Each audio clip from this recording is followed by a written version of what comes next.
Well, people, ladies and gentlemen, boys and girls, children of all ages. Um, what what what what more can be said? Um, as you haven't seen, the Atlanta Falcons have officially lost to the Tampa Bay Buccaneers, 30-17. Now,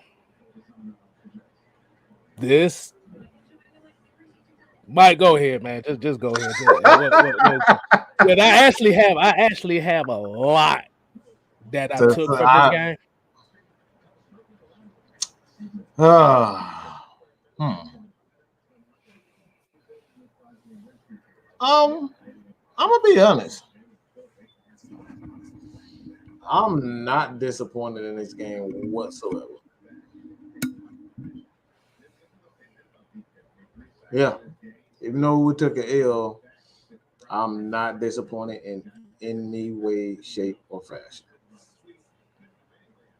So to be honest, like I think this game shows you exactly what the Falcons could be. You get a couple of talented guys here and there. This is an easy win for the Falcons because Tampa really did not have an answer for the running game for at least the Quarters. first couple quarters. Yeah, they Well, didn't have a well, run like well, well, Mike all the was way in, to all the way halfway CP to the was third doing. quarter. Mm-hmm. Yeah, yeah, they did a great job actually staying in the game. Again, this is just what we've been saying all year. It comes down, what up, cuz? It comes down to just not having the weapons. It's really that simple. And let me say, I saw a couple of. I'm seeing some dumb shit. I gotta say something about this. I just every week is some dumbass shit from people. It's like, fuck is wrong with y'all? Excuse my language, but what is wrong with y'all? I'm saying stuff like we need to get rid of Deion Jones. Like, what the hell are you talking about? This is Deion Jones. Fourier and Deion is literally in at least top 10 and tackles in the NFL, and y'all trying to tell me we need to get rid of Deion Jones. And it's not regular people. These are people who call themselves content creators who are saying this stuff. Get rid of, like, what are we talking about? And then when players start to play awful, we say, "Oh, I told you so." These guys are young. They're going against a veteran Super Bowl team. What the heck do you guys expect? They have not had a whole year under their belt yet. But let's keep it real. If we're gonna talk about how bad they play, and they did play bad in pass protection, but let's talk about how they dominated and Ndamukong Suh Vita Vea early in the game, because they dominated them early in the game. So this is stuff that I'm talking about. Yeah, we lost, but they easily could have won that game. If you have a couple of guys, if you have a Ridley, you have a Hayden Hurst, this is a completely different game. They don't have the Falcons at the end of the day. The Falcons just don't have enough talent. All right, it's really that simple. They don't have enough talent whatsoever. And like I Uh, said, from what I saw from um, Mike Davis. I mean, obviously, I think everybody can say that. I don't know why I just got blank right now. CP. We can all say CP can do his thing, but when you talk about, running game and how the offensive line play as far as the running game is concerned, like, yeah, these guys. I mean, at the end of the day, they didn't give the offensive they really didn't give the offense, much. The offensive linemen, like they were, these guys were putting a lot of stunts. They were A gap blitzing. They was, doing that. They was faking the A gap blitz, faking the B gap blitzes, and like this. We got young guys. You got Mayfield and Hennessy for the most part, Dahlman, these guys in their first year. They gonna run these guys. Like they gonna run these guys ragged, and that's exactly what I saw. But let's bring on let's bring on somebody right before you get we'll get go ahead, K-Style. Look, we got the OG in here with us. We got let. All right, OG man, what you got for it? I'm gonna wait. I'm gonna wait on mine. I'm gonna see what you got to say on this right quick. First of all, praise the Lord. Praise the Lord. Yes, sir. Lord. Because I got to start off. We're not a very good football team, man. Just that simple. When you got guys in a rotation like number 23, Eric Harris probably couldn't make Banneker High School up there. So that boy's bad, man. He's a bad football player.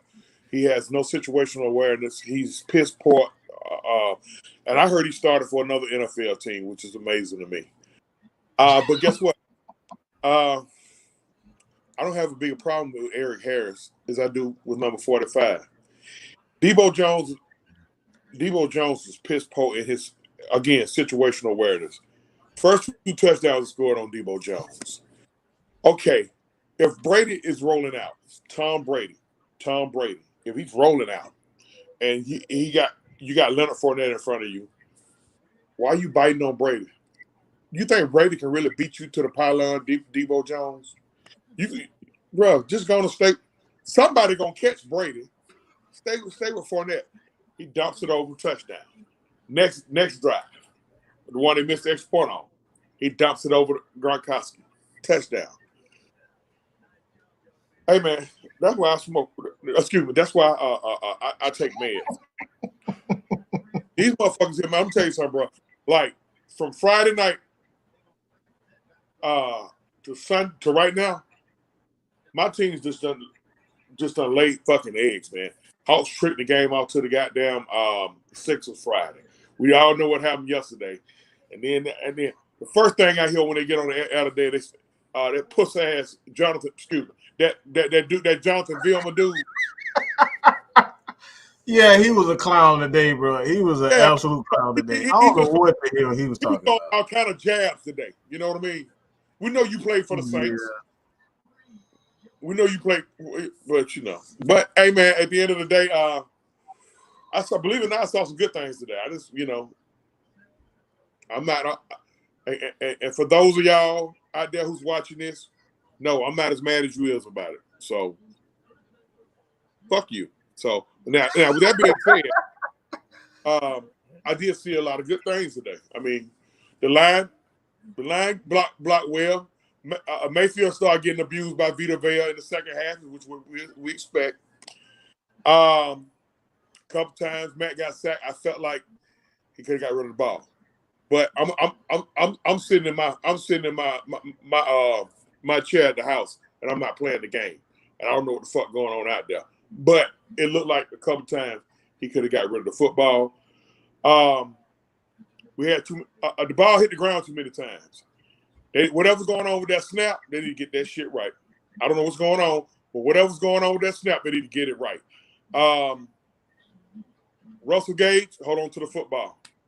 He had a drop touchdown pass, and he had a bad fumble.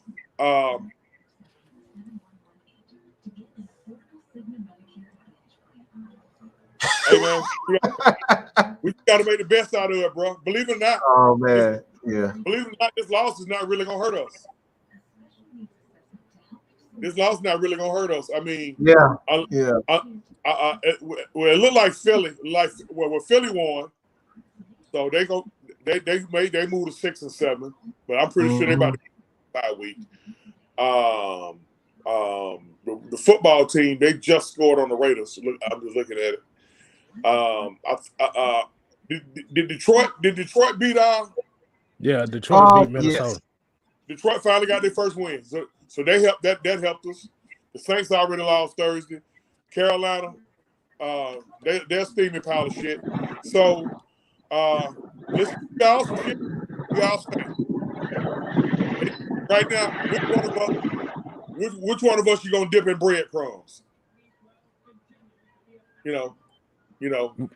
But that's what happened when you. Okay, all right. Now, they go take a shit of hands. They losing. So I mean, the only team really that up there with us that won was Philadelphia. That's in a battle for those last two playoff spots. Mm-hmm. So hey, gotta take what it is. We are.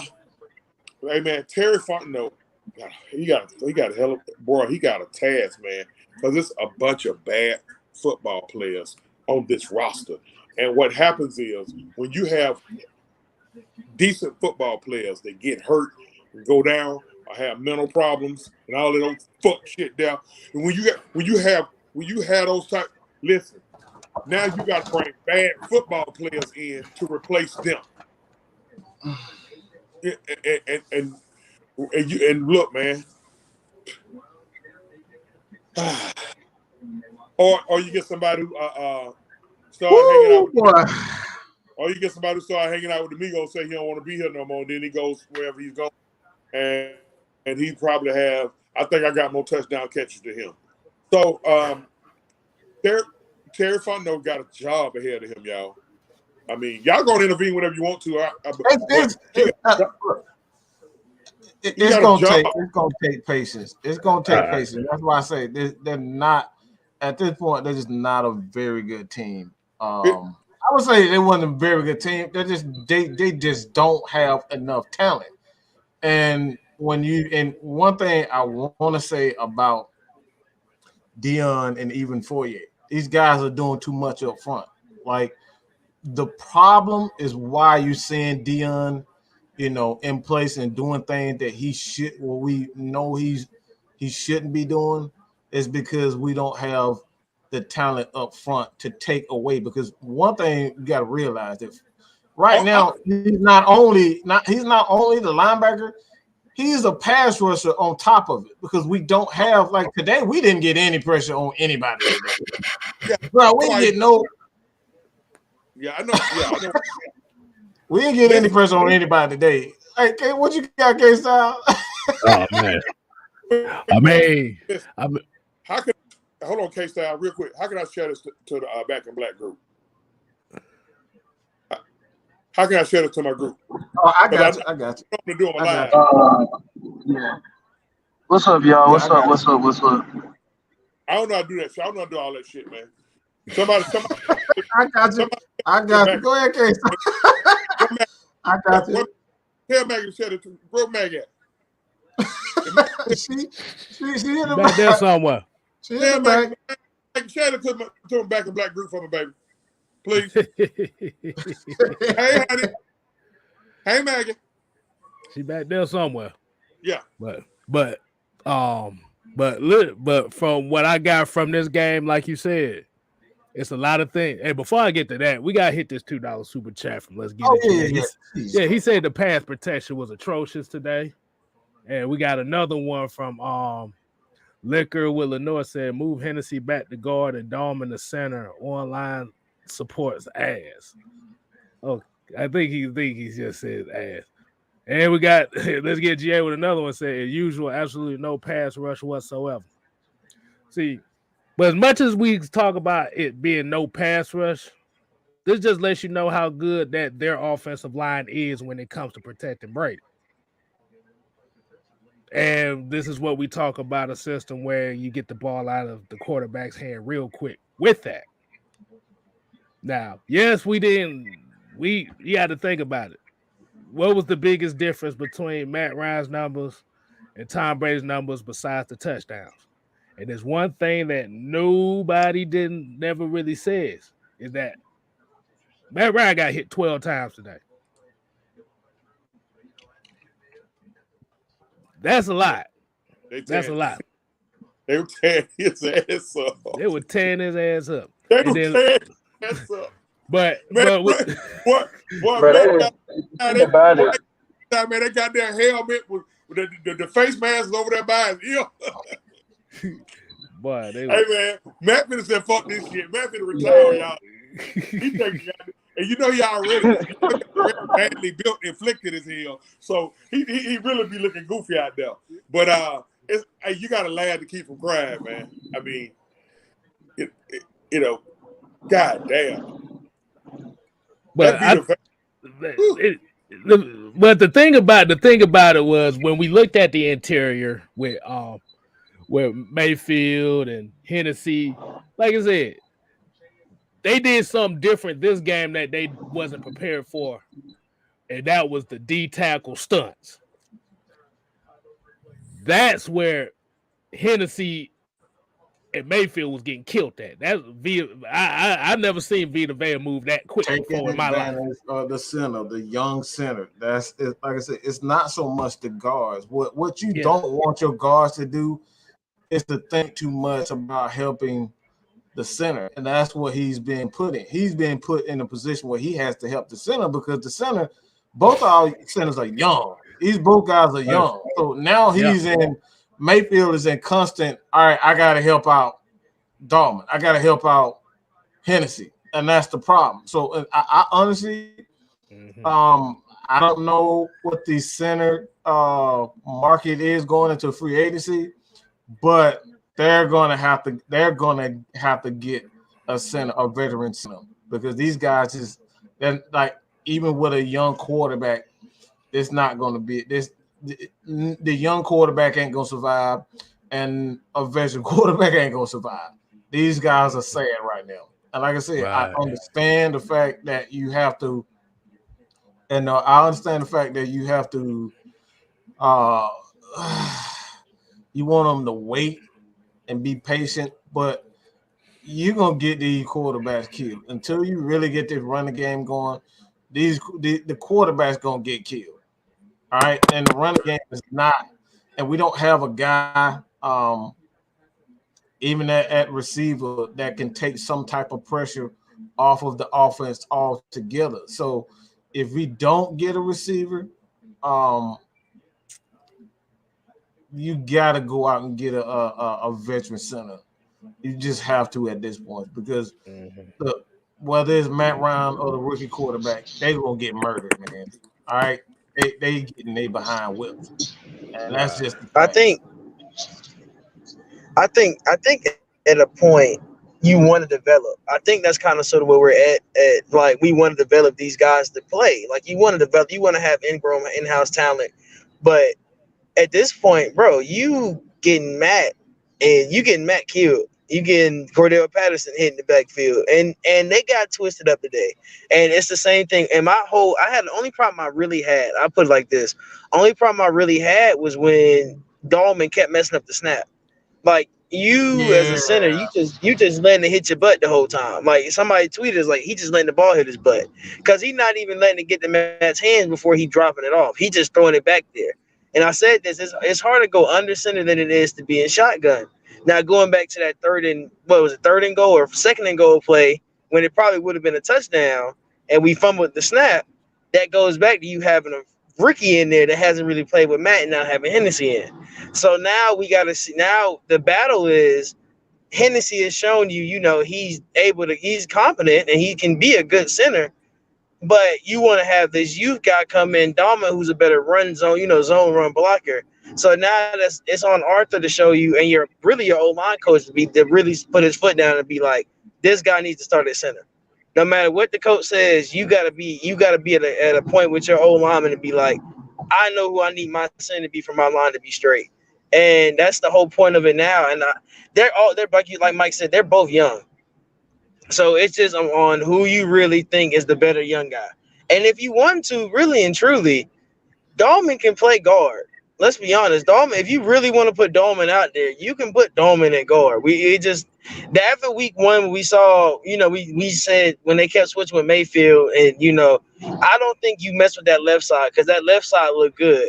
it's really has been that right side. So whatever you do, and we see you gotta have to shake some stuff up. That's on. I think it's on the O-line coach. He gotta get in there and he gotta get with his guys and he gotta talk to Art. It's between the head O-line coach and Arthur at this point. They gotta look at each other and be like, who gives us the best chance?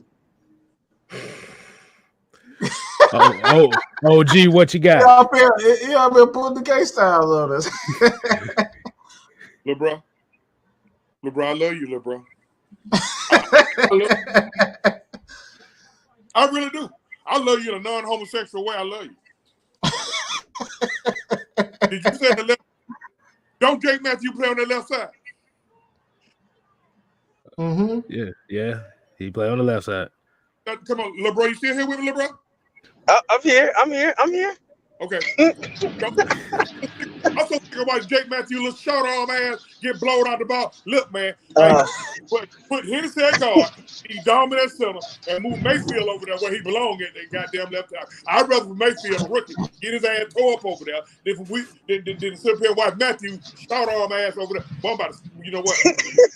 See, you know what? See? Now, did I start off saying praise the Lord? I started out praying. Now I'm cussing. See, y'all bad my blood pressure. What my refill? Y'all bad my blood pressure. You know what? Jokes aside. I think Jake Matthews being the incumbent left tackle is just something that we had to work with. He is your veteran. He is the veteran on his O-line. Like, I mean, he is your veteran. You would rather have your veteran at left tackle than, putting out, just throwing. But Mayfield it's going to be a shakeup. Like, you got to throw something. You got to throw some different people out there and see, because we still got guys that we haven't seen all year, because we haven't seen Josh Andrews, who was supposed to be the starting left guard before Mayfield got hurt. Hadn't seen him all year. You still got guys that we got on this practice squad haven't seen all year. So, I mean, going into, we're going to finish the season out, going into the offseason, it's going to be a lot of shakeup in that O-line room by the time we get to some, not even like free agency next. We're going to see a lot of shakeup. I think that's really what you're going to see. You know, think about, like I said earlier, man, I'll joke aside, I had to loosen y'all up a little bit. Terry Fontenot got a tough-ass job, man, because he got – first of all, they got a lot. They got a lot of fat they got to trim. We got they had to literally pack in a whole lot of folks just to make 90 cap bodies. We done talked about this a bunch, Mike. Mm-hmm. Fans got to understand that. Really, it's a makeshift roster. You just got names. See, I always use this analogy. If you take a big old hunk of shit and you dip it in some breadcrumbs, what you got? See, the breadcrumbs is Ryan Pitts, Ridley when he's not mentally disturbed, Cordero Patterson, Grady Jarrett, and then whoever else want to act like they want to play that day. Mm-hmm. They're the breadcrumbs. The rest. You know what everything else is? The shit. But when you take some, what do you have when you take some shit and dump it in breadcrumbs? What you got? A shit sandwich. A big old So right now, that's what we are. But here's the strange thing about it. We on a game out of the 7th playoff spot. Big play made by Marlon Davidson today. Glad we had a Marlon Davidson site. I hadn't heard nothing from Marlon Davidson since he talked about committing felonies. He's in the 3-4. I talked about this in the space that we had earlier today. What people don't realize, when you're playing in a 3-4, when you're not hearing from your defensive linemen, your defensive ends, your defensive tackles, that's actually a good thing, because in a 3-4, they're not supposed to be, they're not going to get a lot of opportunity to get to the quarterback like they're going to get in a 4-3. So 3-4 ends, which he's a guy that's designed to just eat up space. And the real problem is, I'm just going to be honest, man, and I'm to that point where it's just, he's been a massive failure. an absolute massive failure. We didn't get anything from him again today, and that's Dante Fowler. He's been an absolute, complete waste of money. He did absolutely nothing today. He did nothing there. All I saw today for him, I don't know what type of moves he was doing, jumping jacks or jumping jack, like, bro, he's not inventing moves. I ain't never seen. I'm like, he doing karate moves. You know what I'm saying? Like, I don't know what he's doing out there. Hey, that boy did that martial law frog kick. Oh, you saw that? He doesn't like we said in the space, Mike. He don't bull rush. Like he ain't got no weight on him. He ain't got no muscle. Yeah, like you can see Ogundeji. Look at Ogundeji when he get on the edge. Ogundeji gonna throw his whole body weight at you, and he gonna use his speed. Dante Fowler too skinny now. He lost a lot of weight. He tried to get faster and then gain no muscle. So now you just fast and getting thrown around like a little kid because you ain't got no body weight. You getting thrown around like a 2-year-old.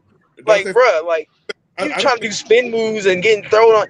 You do a spin. I have never seen a person do a spin move and get thrown and get put on their knees and just sitting there with butt all in the air. Like, bruh, get up, do something. Like you just getting bullied. Let me rewind this back. I didn't know he was acting. He was acting today. Oh. Yeah. When I saw that frog kick, I said, yeah, that's about right. Yeah, bro, that's what that was. I thought it was like a Super Saiyan move. Like you watching Dragon Ball Z or something. Like, bro. Mike, look. Mike, yo, you actually watching. Hey, I'm a huge Dragon Ball Z fan. I just had to. But yeah, hey man. He's been a massive disappointment. I think today it wasn't so much like one thing you got to understand when you're playing a guy like Tom Brady, that's like you're not going to be able to use your full range of arsenal as far as your arsenal, your pass rush moves. So you got to do two things. You got to go to your bull rush and you got to go to your rip. I don't know why he was trying to hit the edge like that. You're not going to get that much time with Tom Brady. You got to go to your bull rush and you got to go to your rips. I didn't see that today. Okay. You got to understand as a defensive lineman, you only got to, when you playing against guys like Tom Brady, you don't have time to go around the edge. Tom Brady is not going to hold on to the ball like that. So you got two things you got to do. Again, the rip move and the bull rush. That's it. And that's what TJ was saying. You didn't bull rush at all. The only person that did it today was Ogundeji. Only person that had a good bull rush move and a good rip move was Ogundeji, because y'all saw he threw that. I think it was Tristan Wirfs. He threw Tristan Wirfs with one arm and hit the ball. Almost knocked that as a strip sack with one hand. He threw that boy with one hand. That's the thing about it. If you're a DN or a D lineman, you watch a game like this, you know, like he has training camps and stuff with like these high schoolers. I'm not listening to you. I done seen you in the NFL, and I done seen you get thrown around like a little rag doll for how many times in a row? You done got thrown around by every game we done played. Your first game, okay, you had a cool little strip sack because you used your bull rush, and then you come to this game and you think you can do spin. Tom Brady doesn't do nothing but dink and dunk. His whole career has been, I'm gonna throw it 5 yards and let my receivers do what they got to do. He did nothing. The longest throw he had was Mike Evans in that zone coverage. We had a horrible. I don't know what the zone was, but the safety didn't get over. All he does is dink and dunk, and you think you can go do spin moves and all of that? No, bro, it's not gonna work like that. You gotta use common sense. That's common sense, bro, and that's why you gotta understand you gotta understand who you playing. Like I said, you playing certain teams and certain quarterbacks, you know you're not going to be able to do certain things. And that's where it comes to a point where, all right, are you really smart? Like, let's just keep it real. Are you really smart? And today, I think the defensive players outside of Ogundeji, because like I seen Ogundeji really, that dude was using. He showed me that pass rush IQ that I needed to see, because he wasn't going around. He wasn't going around the edge. He wasn't using spin moves. He was going using that rip move and bull rushing. That's his pass rushing IQ. Yeah, that's my guy right there. So I was proud to see that. Right. That's my guy. What you got, K-Star? What you got on the game? Man, I'm gonna ask y'all a question. Did y'all kind of feel like some of the play calling got a little too cute in that second half? From right around close to that second half, because when we kind of looked at that goal line situation, I think that would have been a better opportunity. You've been running the ball well that first half. Run it at them. Run it. Here's the part that styles that kill me. Sometimes coaches outthink themselves. At a certain point, I got first and goal from the 1 yard line. Look here, man. Bro, we ain't got time to be tricking them, man. Look, we gonna go 3 tight ends and a fullback. Stop it. Exactly. I thought he got cute on that rollout with Matt Ryan. And I think that when Matt got pissed off. Matt got pissed off with that. So I agree. Matt really got pissed off when he did the rollout. Sometimes you just got to strap it up and grab your nuts. Okay, yeah, I know they got Vita Vea over here and Dom Sue over here. Hey, look here. We need to get a push. I don't care how you do it to get a push. You got to go in there. You got to grab somebody by the ding ding and make them think you gay. I don't care. Exactly. You got to push somebody. Sometimes you can't. Yeah. Look, stop it. This is what we finna do. Look, we going off one of these tackles. Now you're gonna have to figure out which tackle we going off of. But hey, wherever number 40 going, that's probably where the ball going. I'll let you know what, boy, if I was a quarterback, I'll be talking shit. Hey, wherever number 40 going, that's where the ball going. Exactly. Stop it. Sometimes you got to do that. And the thing about Keith Smith, funny thing about Keith Smith, that boy he'd throw his hammer. That boy had Keith Smith would throw a block and he won't stop. That's what I like about him. And he's really remade the fullback position because he's so versatile. Like they put him on the depth chart as a fullback and a running back. Like he's not just like fullback. Like we go back and look at like Patrick, was it DeMarco that was here for a long time? Like DeMarco was strictly blocking. He wasn't really a pass catcher. He was like, you knew he was running the ball when he was in. With Keith Smith, you don't know what we're doing. Like he's able to do a lot of other things that a lot of people haven't. Like you don't see that a lot of fullbacks until now. So he's a guy that you want to know, like he gonna block for you. Like when you say I'm gonna go for number 40 gonna block for me, number 40 gonna block for you. Really and truly. Whoa. I gotta speak on this. All right, we're not doing this bullshit. We not doing this crap right here. All right, we're not doing this. Okay, this team look. Let's just keep it like this. All right, I'm gonna say this. I'm gonna make a comparison when we talk about this. Everybody thought your boy Sean Payton was this guru play caller, all right, and he can make anything out of anything. And look what he at now. Look what he at now. Look what he's doing. And you trying to tell me that the Arthur Smith deserved to be fired? He's not the right coach. We're sitting at 5-7. 5 games. We won 5 games. And look, with this roster, if you would have told me at the beginning of the season that we had this roster, that we would have 5 wins with this roster, I'm talking about without Julio, without Calvin Ridley, you try to tell me that we was going to win 5 games? You are full of crap. There's no way we should have 4 or 5 wins with this current roster, and you trying to tell me that he's not the right coach? Let's stop it. Hey. Mike, you know, there's a 48-hour period after a game where the mentally unhealthy don't say a bunch of mentally unhealthy shit. So don't you get your blood pressure high. Don't you get your blood pressure. Hey. Listen, you got to give it a 48-hour window. I'm going to tell you something. We got, listen, this bothers me to say this. We got to have some of the most dumbest fans in the world, man. Like, after a loss. I'm talking about they become completely brain dead, and they say some of the most brain dead stuff. It'd be amazing to me.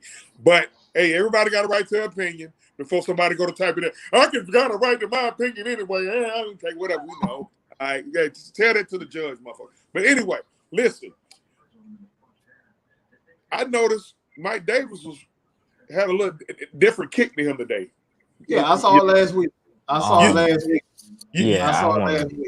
You think he hear the noise a little bit? Let me. Yeah, I want to speak on. Go ahead, Alex. Go, my bad. Yeah, go ahead. So I've been saying this for a minute. For a minute, there was a Cordero. I've seen some plays, back to back even, where he would get like 1 or 2 yard gains simply because the O-line couldn't get any movement or horizontal movement, which is a flaw sometimes in zone running schemes. If you like put a lot of D linemen there and they just anchor, you can't really find a lot of space to get through any running lanes.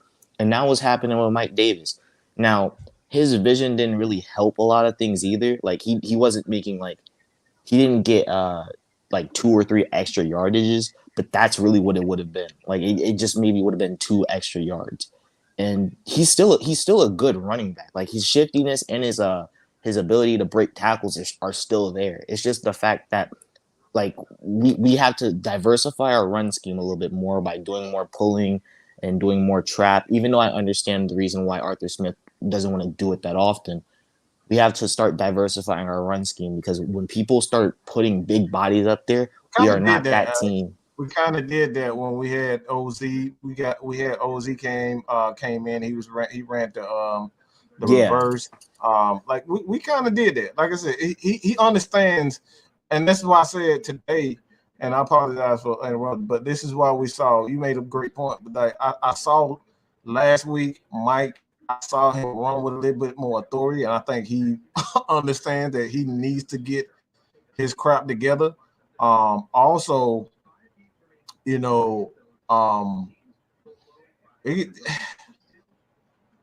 think it's obvious that this team just needs this running game. We really need a guy that's going to be able to take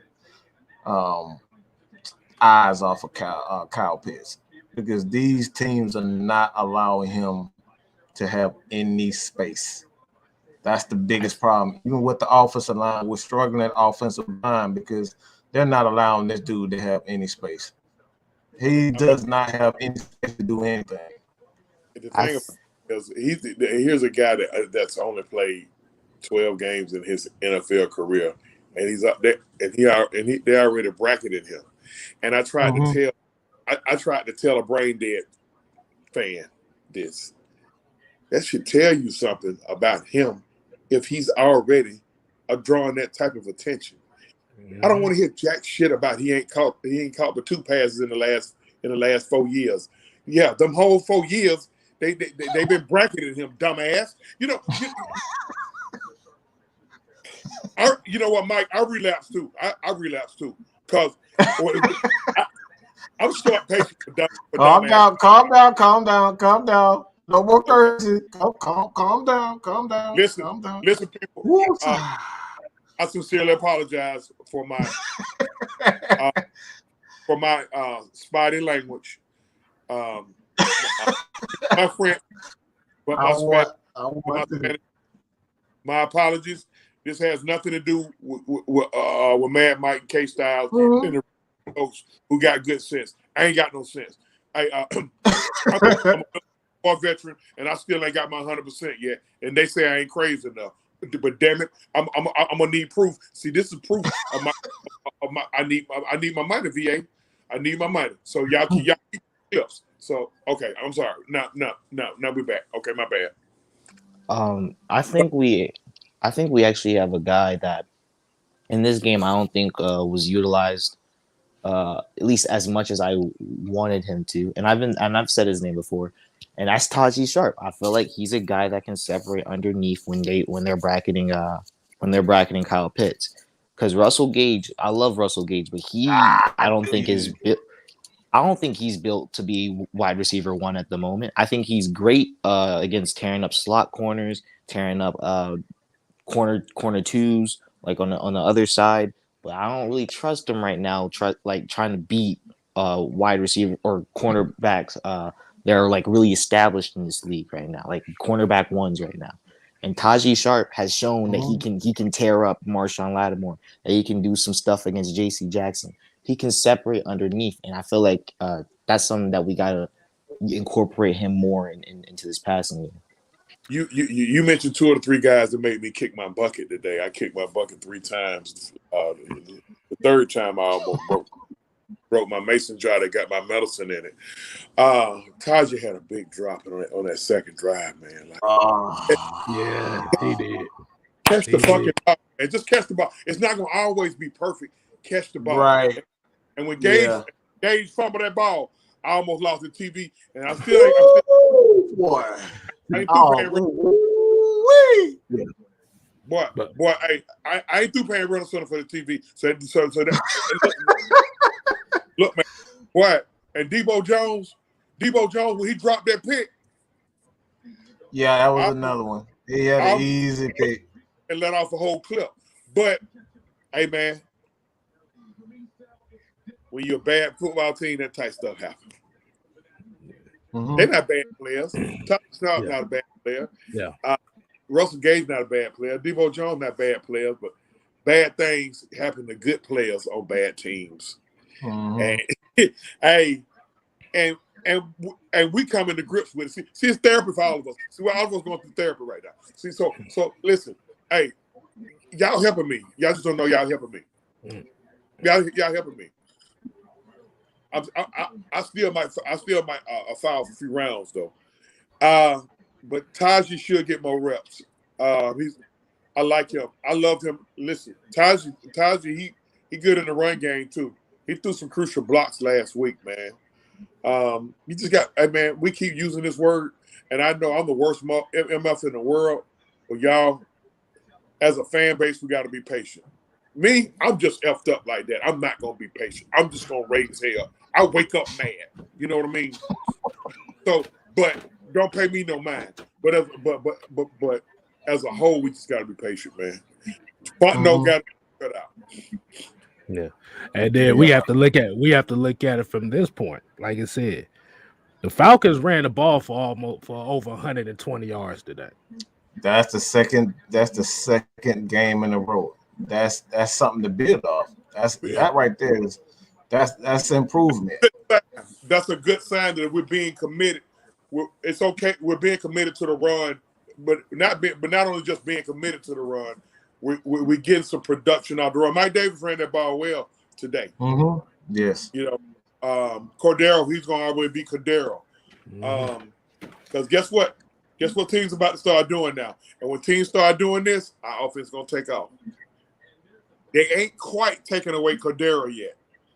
A lot of teams saying, he's just a Swiss Army knife guy. We give him that.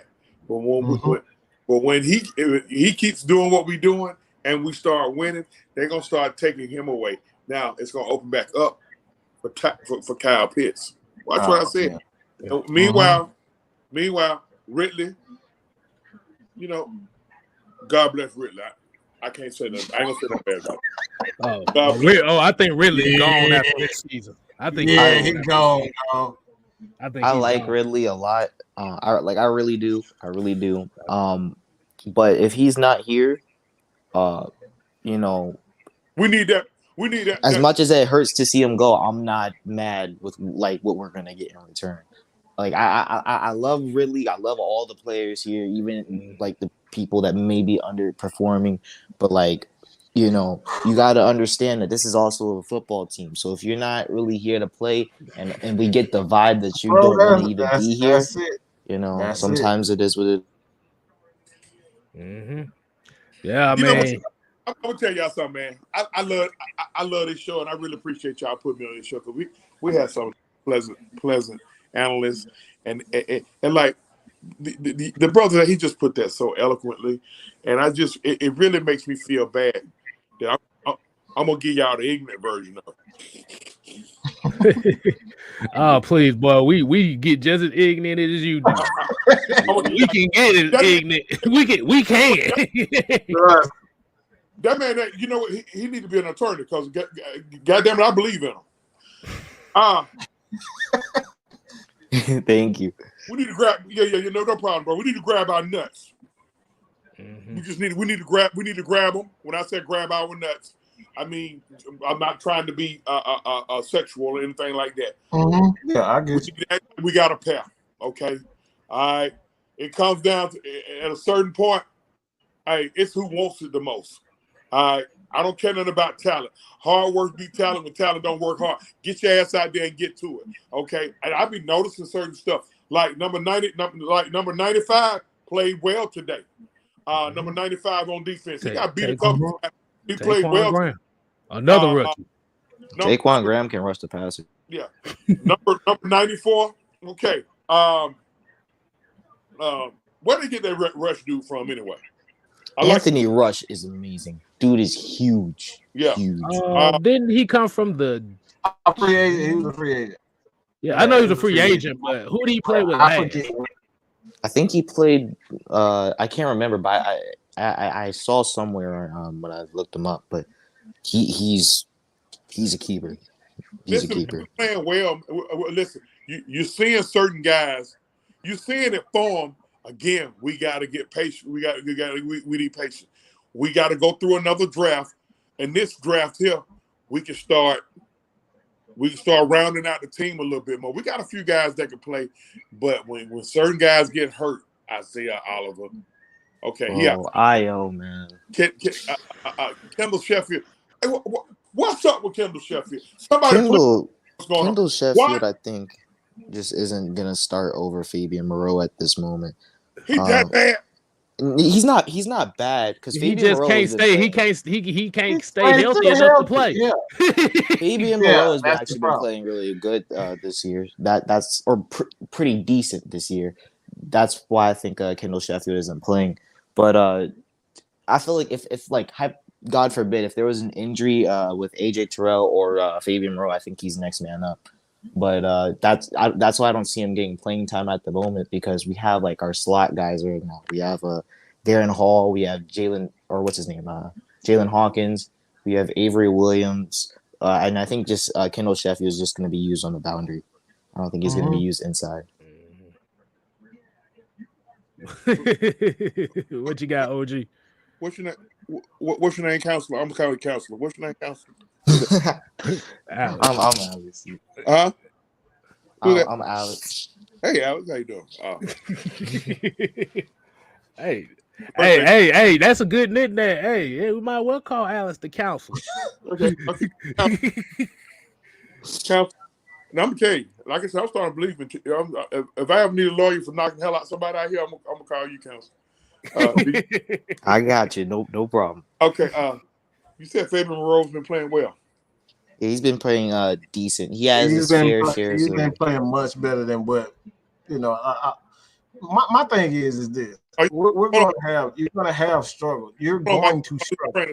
I lose my train of thought because you know I smoke reef. This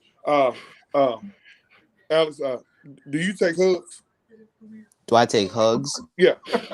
I do. I do indeed. Because I would like to give you a hug in a non-homosexual way. Because now Fabian Moreau, he's getting better. I don't see him get whooped a little bit over there. That's why I'm messing with Alex. But God dang, Kendall Sheffield, man, he can't stay healthy. Bro, the best ability is availability. Look, all these guys are just taking up roster spots. We need and they can't be healthy for whatever the physically or mentally. We need the roster. We need the roster spots. All right, let's get some guys in here. At this point right now with Kendall Sheffield, and it sucks too because like Kendall Sheffield, because first of all, everyone that knows me knows this. I love Isaiah Oliver. And a lot of people have mentioned whenever Isaiah Oliver's name gets mentioned up, it's always with Kendall Sheffield. So I've had a little bit of faith in him too. But at this time right now, like with his current position and his injury concerns, if he doesn't outperform Fabian Moreau, he's not going to start. And he probably will get let go. Possibly. Isaiah was playing good too when he got hurt, bro. That's the exactly. He earned that spot. He playing good, man. He earned that. He fought his way to get that nickel. And the crazy thing is, anything happens, if anything happens, God forbid, with Fabian Moreau or AJ Terrell, he can play on the outside. That's how freaking good Io is. He's amazing. He's But amazing. better on the inside. You know what? To me, just me watching, Alex, I think he's better on the inside, like Roman free. I think he's better when you just let him freelance a little bit. Back in our days, we called it a monster man. You had that monster man, that guy that just like he ain't guard nobody. He just here knock hell out somebody. We had no guy.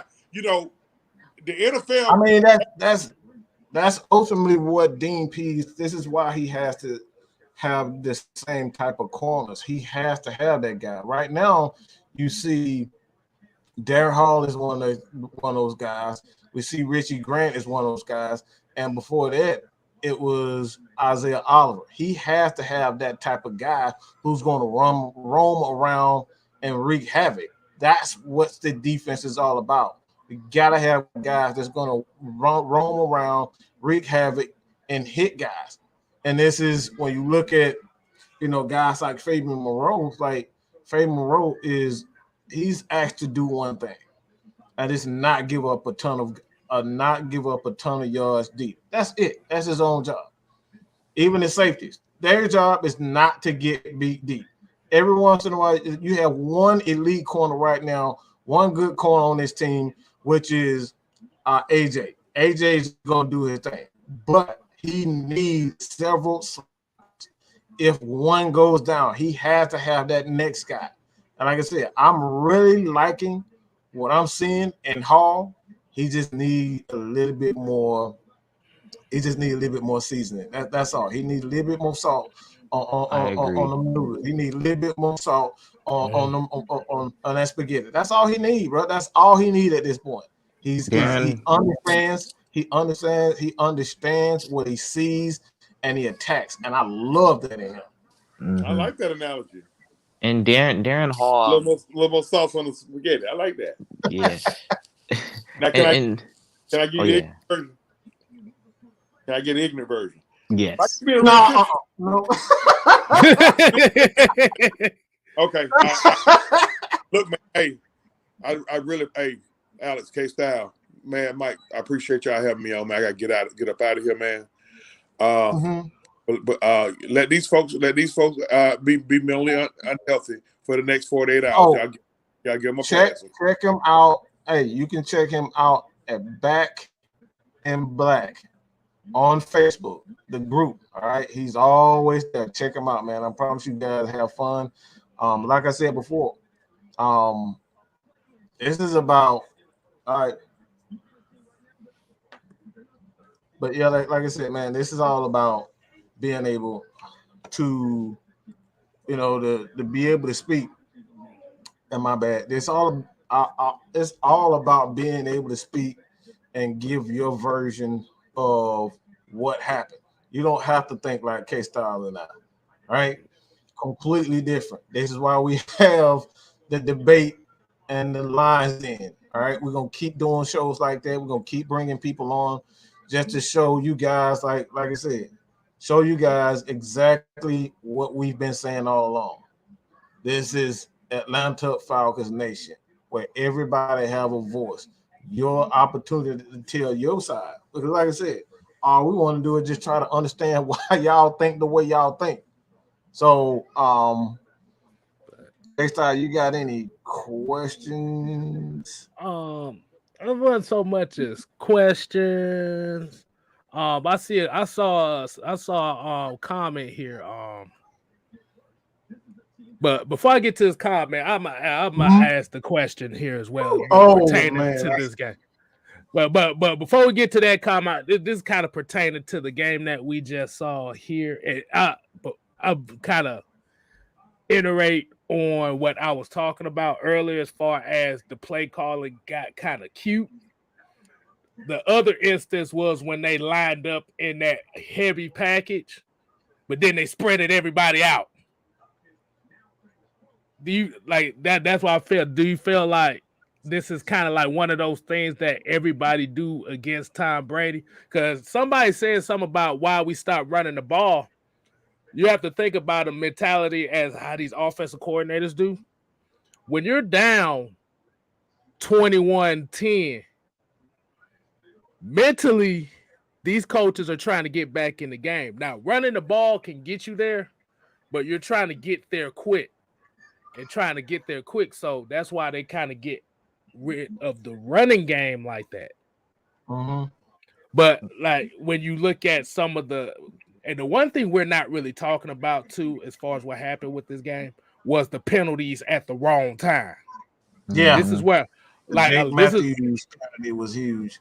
This is where, like, and I remember they said we had 2 drives of 10 plus plays that we scored no points in. Mm-hmm. You have to think about those penalties that came at the wrong time. Like I said, you had the Jake Matthews false start that negated play that could have been a 2nd and 1. Mayfield, I think he had a holding penalty too at a Mayfield. Mike Davis called it. Remember Lee Smith had the holding call. He had the holding call that negated a 30-yard, about a 15, 20-yard play. So help me when it comes to Mayfield. Look, Mayfield, it's gonna take some time, but like at the same time, like when you got a dude in Chris Lindstrom like 2 spots away from you, I don't know how. Like, I don't know why tips are going over heads. I don't know what's going on. Cause like one game I see him do pretty decent. The next game, dude's hands are all over the place and he's getting cooked. And I don't understand. This guy's an amazing run blocker. But pass pro, it's the issue was. But I told but you the thing, what the issue. Go ahead, K-Star. No, I was about to say, but you have to remember where Mayfield came from. Michigan is a running team. So what more could you really expect? I mean, you can still develop him. He's still in development. He's a power blocker. I'll put it like that. He's a power inside zone, outside zone, what Arthur Smith wants to run, because mind you, Drew Dahlman is the same exact way. Inside zone, outside zone. They all the linemen we drafted are all inside zone, outside zone. They're all in, like, they're not pass protection guys. They're not guys you get and be like, okay, they're gonna be my great pass protectors. Those are the big ugly guys that want to hit somebody and run drive down the field. Look what he did to Vita Vea in the first half. He was killing Vita Vea in the first half. Till Vita Vea was told, pin your ears back and go, because they're gonna throw the ball half the rest of the second half. He was killing Vita Vea. So that's what his job was. His job, he's known to be a run blocker. You're going to have to take the time to teach him how to be a pass blocker. And that's going to take some time. It's technique. It's a lot of technique, a lot of foot movement, all of that. And think about it like this. You got most of your rookies playing right now, so you're giving them time. Yeah. You're giving them their lumps. Let me see. Hold on. Go ahead. Before you get it, I want to give a shout out to Rich for this one. Rich, AFN family here, and Miss Maggie T is in here. The way y'all make sure y'all show them both some love. But he said the future is bright for this defense and will gradually build after each year when guys get more comfortable with the defense. Pease can only do so much. It's everybody's first year learning this defense. That's kind of exactly where I was going with that too. These coaches have not taught them anything. All right, you only have so much you can teach a guy going into training camp. This is why you wait for that second and third year, because now you can go in the offseason and say, all right, this is what you need to work on. Go work on it with Chuck Smith. Go work on it with, a lot of these coaches, Kenny Forney's of the world. Go work on the offseason. You need to work on your technique. These guys have not learned right now. These guys are being taught on the go. So basically what you are dealing with now, that's a complete mind. It's a complete mind fuck. All right. You're being taught from Michigan to run first. All right. And then you come to Atlanta Falcons, which they are at times in the NFL, you're going to be pass heavy. So you're going from run, I'm going forward using my brute strength, to the Atlanta Falcons where I got to use my foot quickness. And this is why you see guys in the off season, They're going to the beach. You're working on their footwork, things of that nature. This is why you see they're doing, because they're going completely different, a completely different style of football. Let's be honest. A lot of teams in college, unless you go to a team like Oklahoma, a lot of these offensive linemen are not, ready to come in and be in pass protection 30, 40, 50 times a game. You're not used to that type of stuff. Now you got guys like Dominican Sue and Vita Vase. Like the game, he was giving it to Vita. But they got tired, they got worn down, and those guys just got the best of it. It's more about, if I'm like I'll put it like this: if I'm an O lineman that's coming out of Michigan or Georgia or out of these certain schools that are run heavy schools, and I'm like, all right, okay, so we gonna run the ball a lot. I came from a school that runs the ball a lot. Hopefully, a team that runs the ball a lot drafts me. When you get the coach and Arthur Smith, and you look at Arthur Smith's offense, like, okay, he runs the ball a lot. But then you get put in these scenarios where we're down because we don't have the wide receiver talent and the depth to really be like, we can get, we can run the ball a lot more, and we can only got to throw the ball once or twice a game, which shows when that first half happened, when we had such great success running the ball, and then when we got to passing, had to keep passing the ball, you saw that the O-line just break down. It's not Arthur Smith and it's not Terry. It's these guys, what they've learned for so many years, especially he was a 3-year, 4-year guy at Michigan, and Darman was a 4-year guy at Stanford. What these guys like? They've learned to run the ball. I am a running center, and I'm a running tackle guard, whatever you want to call me. So you can't say, okay, that's my fault. It's weird. It's how, and people won't see it as that. People just be like, well, we need new linemen. You don't need new linemen. That's not what you need. You need to figure out what your linemen are doing now. That's all it takes. Why do you think Bill Belichick always draft a lot of Georgia offensive line? Because they've been taught to run block first and have balance. It's easy to be able to teach those guys from Georgia because they have already been through that type of, like, they've already, been doing that for the last pro style offense. Year. That's it. Mm-hmm. And we got a $1.99 super chat from Cortez Battle. $1.99, holla holla. He said, I think the problem is we don't have any bullies. How do y'all feel about that? Do you feel like... I totally disagree. Mayfield is a bully. Y'all don't see it. Y'all don't say he is. Mayfield is a bully. That's a grown man out there. Jake Matthews is an absolute bully also. He wants to run block. That's not what Jake Matthews is great at. He's great at using his agility and to run block. Can he pass block? He's one of the better pass blocking tackles in the league. That's why he get paid the big bucks. But what he makes his money at, what he really makes his money at, is being agile and being able to bully guys in the running game. Today was a perfect example of that. The offensive line in the running game was brilliant. They were beautiful today. 120 yards rushing.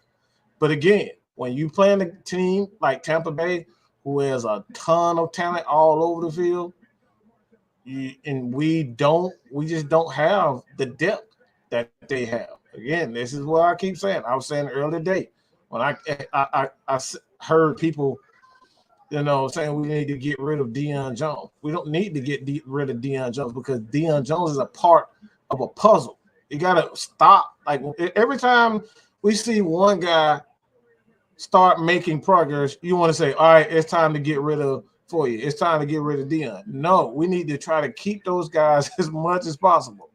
It's like having the D-line. Just because you got Von Miller don't mean you want to get rid of DeMarcus Ware. No, I want DeMarcus Ware and I want Von Miller. You know what I'm saying? This is the philosophy you want to have. My whole thing is now you want depth. This team lacks depth. I think that's the worst part about it. Is you can't look, we took Ogundeji out, right? We put Steven Means in. What side they start running to? Right at Steven Means. Literally. Yep. Look at how teams attack us. I want next game we play. Look at how teams attack us and where they attack us at on the defense, and where they attack us on offense. Because if you look at Tampa's first drive, they didn't respect our passing game. They didn't respect our DBs and our corners. They threw the ball 12 times on their first drive. They didn't run the ball one time that whole drive. They had no respect for us. And so when you think of, like, if you just think about how this team gets attacked, we don't have the depth. They know when we rotate players who your strong players are and who your weak players are. And that's one thing Tom is going to attack. That's one thing every OC is going to attack, especially to watch your film. All our conference opponents watched this game and was like, oh, we're going to throw a ball on them now. Look at how many times they passed the ball on us. And that's the first thing they looking at their chops. If they got a good QB and a good wide receiving core, oh, I'm going to throw the ball at least 20, 30 times on them because they ain't show me nothing how to stop. They was going to stop it. Let's be honest. So that's just how it goes. And you got it. We as a group of fans, we have to realize this team is just not talented enough. As we all say, it's just not talented enough for us to be cocky or to be like, we should win these games even though they're really close. Be glad that they're close. Be glad we have enough talent to at least keep some of these games close. Because some of these games can be blowouts. We can have Eagles games again.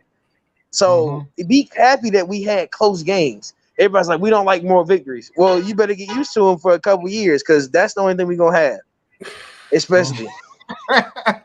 And they are about to say also, you got to realize in the NFL too, those quote moral victories are that's one victory that can put your ass in the playoffs or put your ass out the playoffs too. So yep. You got, like I said, you got to take them how they come.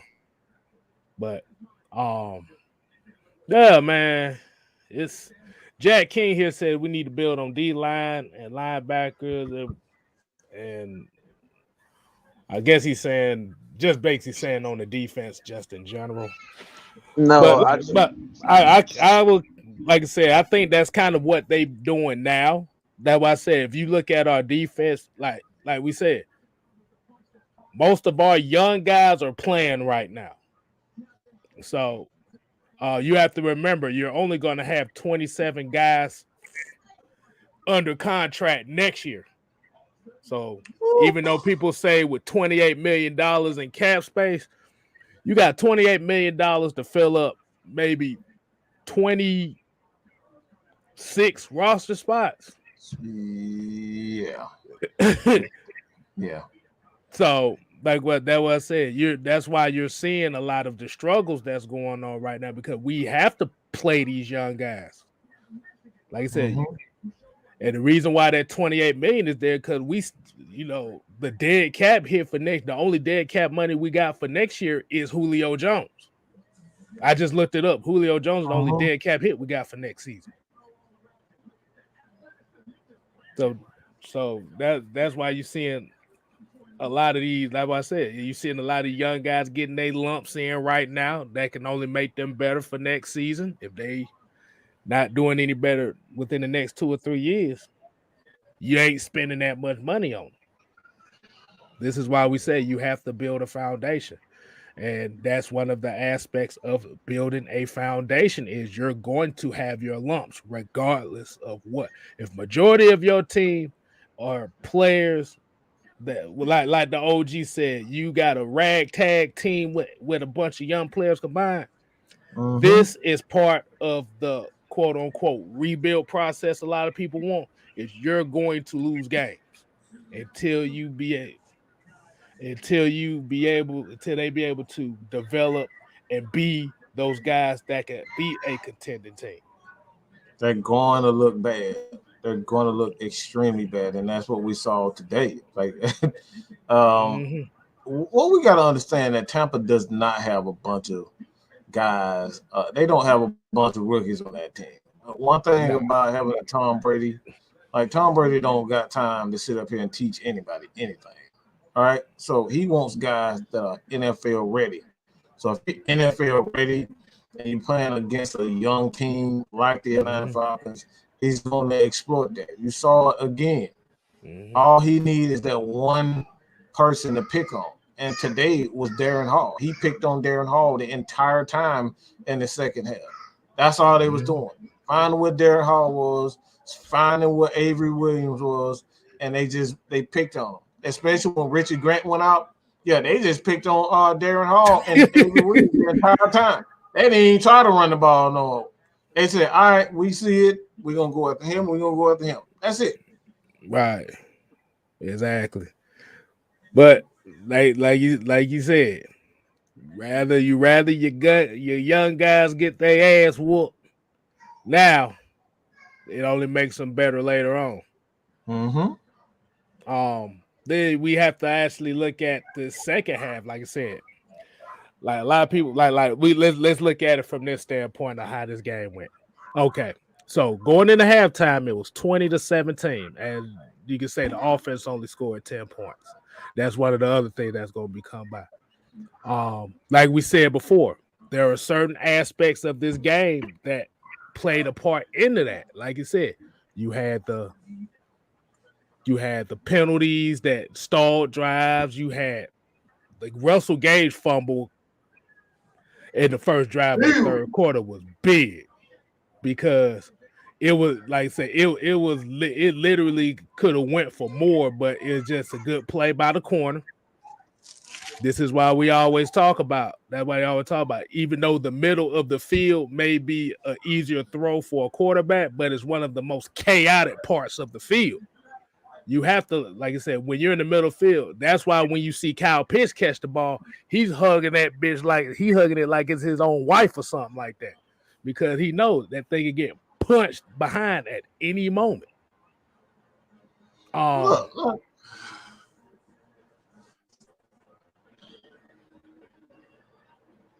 We gotta stop this cut. Look.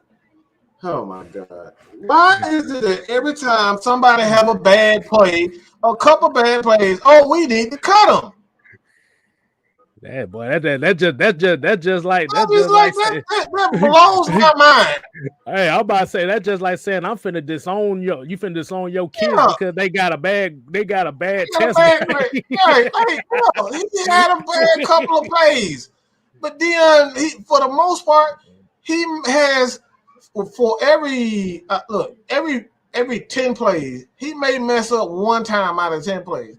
But if there were 9 plays, he did everything good. But y'all see that one play with Deion, he misses a tackle, he do this and do that.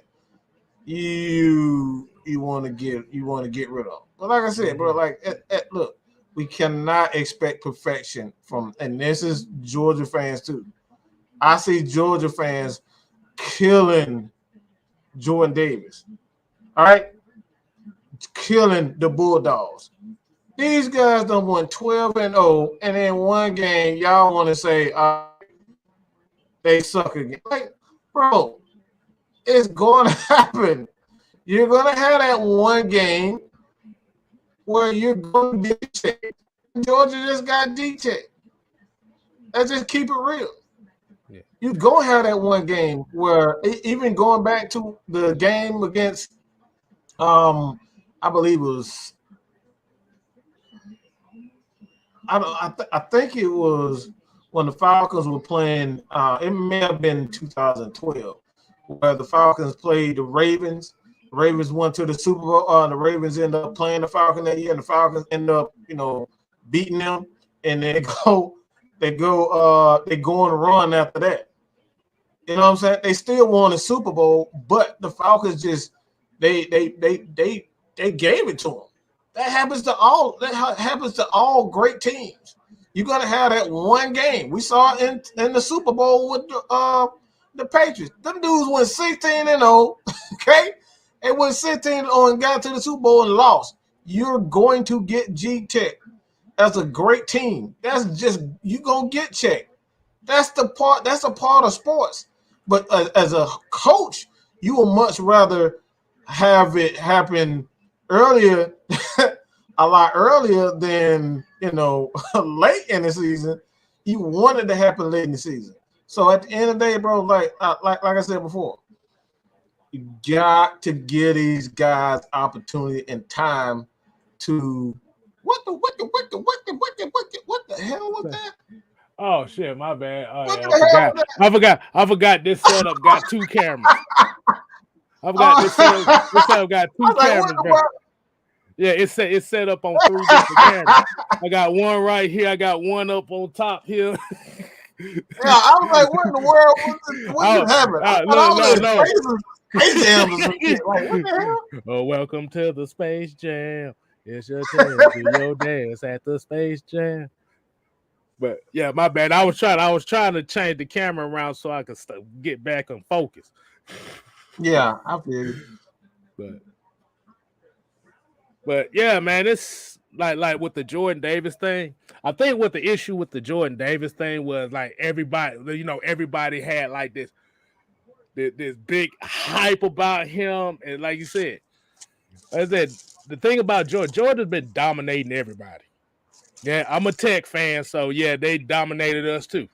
So we was one of the victims, as we've been for the last few years.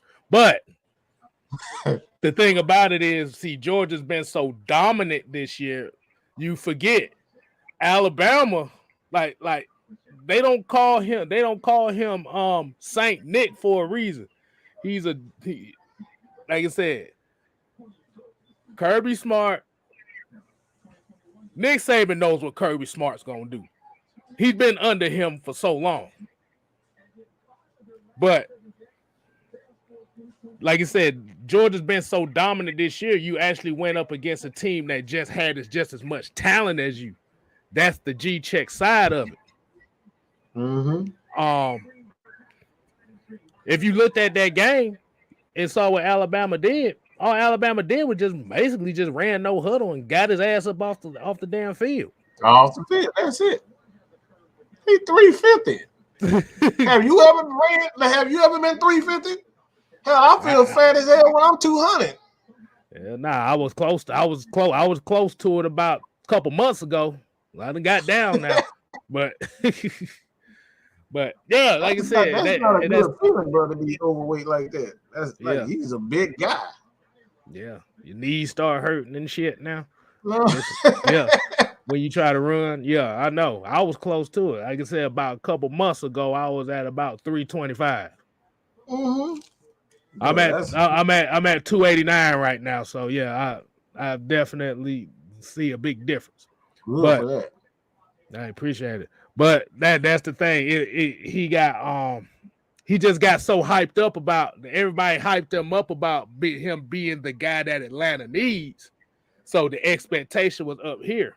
But I did say in a couple streams ago, it said it's all going to depend on certain situations. Because like I said, they've been dominant so long. We got to see how it goes in the playoffs. So because when you're in the playoffs and when you're close to that championship game, that's when you really going to get tested. Now, the thing about Jordan Davis, like I said, they're going to make him lose some weight. Oh, yeah. They're going to make him lose weight. Because the problem is if he's looked at it as just a 2-down lineman or a guy that you can't put on third downs and stuff like that, see, now his stock will drop because of it. So, as we was talking about before about don't get your hopes up high, and ATL Leo said he was at 300 high school. Now he's 275. Hey, congratulations, homie. Keep that shit going. Yes, sir. Yes, absolutely. Yeah. Jameer said I was 245 my senior year of high school. Like, hey, you 200 now? See, that's the main thing. Like, I know for me, like I pride. Like I said, I ain't gonna say I pride myself, but like I said, I've always been the big guy. But at the same time, like for me, I got a 1-year-old. So if I can make anything work that get my health right for her, I gotta do it. And especially coming out the hospital from what I had, yeah, that kind of put me in perspective. So like I said, that's only like Jack King said, health is wealth. Exactly. So like with Jordan Davis, like I said, I wouldn't say shit on him too hard. Like you said, when draft time comes, like I said, they're gonna make him drop down to at least about 330. 330. He about what he about 6'6" or 6'7", right? About 6'6", right? Calais Campbell size. I think it's gonna be like Rashid Hayman, Calais Campbell size. Yeah. Yeah, because the thing with it was once he got tired, you saw them Alabama linemen, they didn't even double team him no more. They said, oh, he tired. We can one-on-one his ass. So that's why Georgia kind of got dominated in that SEC championship game on the defensive side. Because once you get past that front seven, that secondary was atrocious.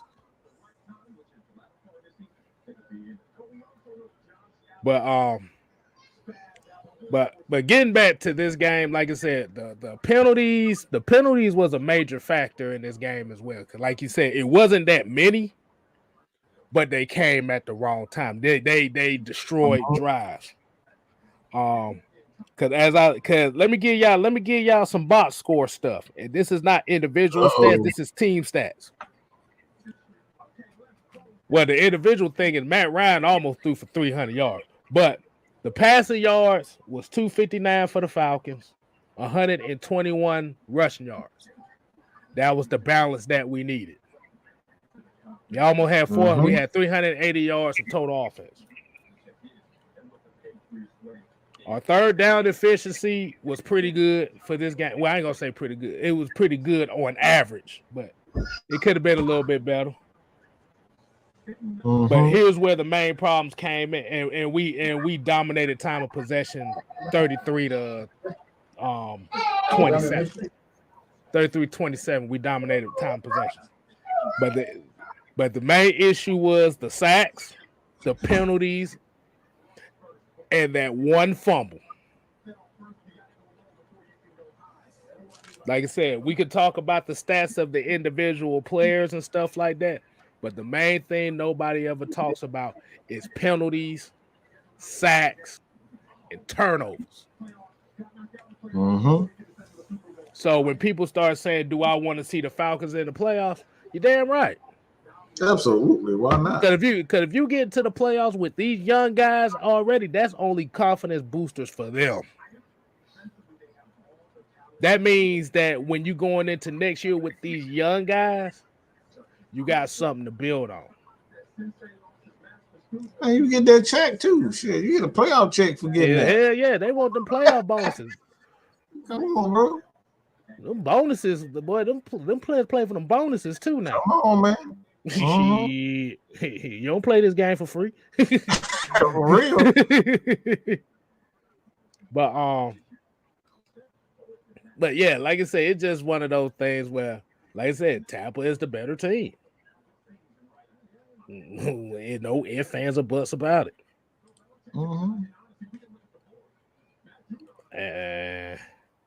Let's see.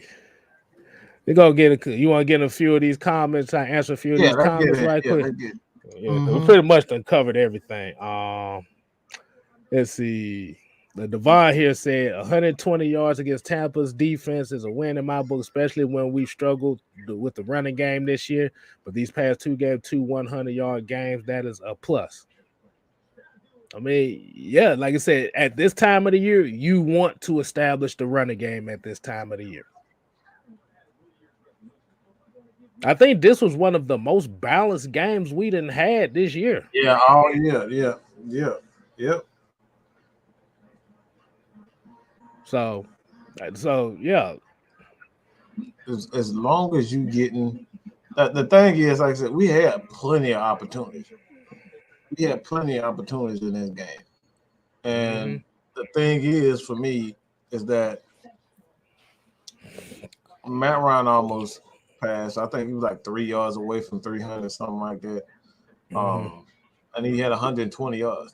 That's balance. That's the balance that you want. You want your quarterback to be able to throw for 300 and then turn around and rush for 120, at least 100 yards. They did that. So it's not a matter of, this team is good enough. They had a lot of penalties that just killed drives, an opportunity to score. Instead of those field goals, you get touchdowns. You can't drop interceptions. I think we dropped at least 2 interceptions today. Right. You know what I'm saying? You can't do those types of things. Tampa Bay, they capitalized off those opportunities. We didn't. Small intricate details of football. That's why we say all those 3 or 4 plays during the game that cause you to win or lose the game. We saw that. Yeah. Cause like I said, that goal line scenario was one of them too. Like you said, like I was saying with the OG. Like I said, if you're in a first and goal situation, you want to establish your dominance. That's where you want to dominate at. Cause that's what football is imposing your will on the other team. You don't throw the ball 3 times in first and goal. Yeah, good shit don't ever happen now.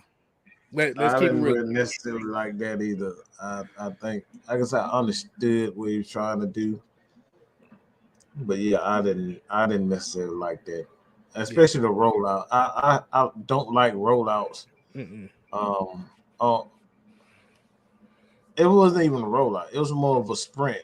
I don't like sprints in that because it reminds me of that Philadelphia game where we just cut off the field. You basically just cut off the field, doing that opportunity. So, yeah, and right after that, we end up getting the bad play for the center exchange, Matt Ryan, the center quarterback exchange. Right. So, like, things happen. Like I said, things happen, but we can't shoot ourselves in the foot. And I think that's, if anything comes out of this game, we shot ourselves in the foot. We had opportunity to win this game. This basically played out like the last game. We shot ourselves in the foot again. But like you said, Tampa Bay took advantage of those opportunities, and that's what you're supposed to do as a winning as a team. Not only the team that has a lot of good players, but you have a lot of experienced guys there. That's what you're supposed to do. You're supposed to take advantage of those opportunities. And like I said, we just didn't. Like I said, we've had plays that just look questionable. And that's why I was asking earlier, did you feel like some of the play calling got a little too cute in the second half? Like I said, with the goal line with the 3 passes, and like I said, with the lining up in the bunch in a heavy formation and formation shifting to a 5 wide and almost getting Matt Ryan's ass killed out there because of it. So that's where that question came from. But and Boogie here had a good one right here. He just put this one up. He said, "This is a marathon, not a sprint." And like I said, I'm still hanging on the playoff hopes because I said it before the beginning of the season. I'm going to stick with what I got to say. Hey, it is what it is. I don't think it's out of the question that we obviously have a playoff chance. Got a playoff chance, but like you said, you got good game opportunities coming up here. They have to take advantage of them. And this is why we said football is a team game. It's not individual achievements sound good, but if the whole team ain't playing well, you're not gonna win games. So it is what it is. So y'all go ahead and just go ahead and leave y'all comments or questions. We go ahead and answer them right here.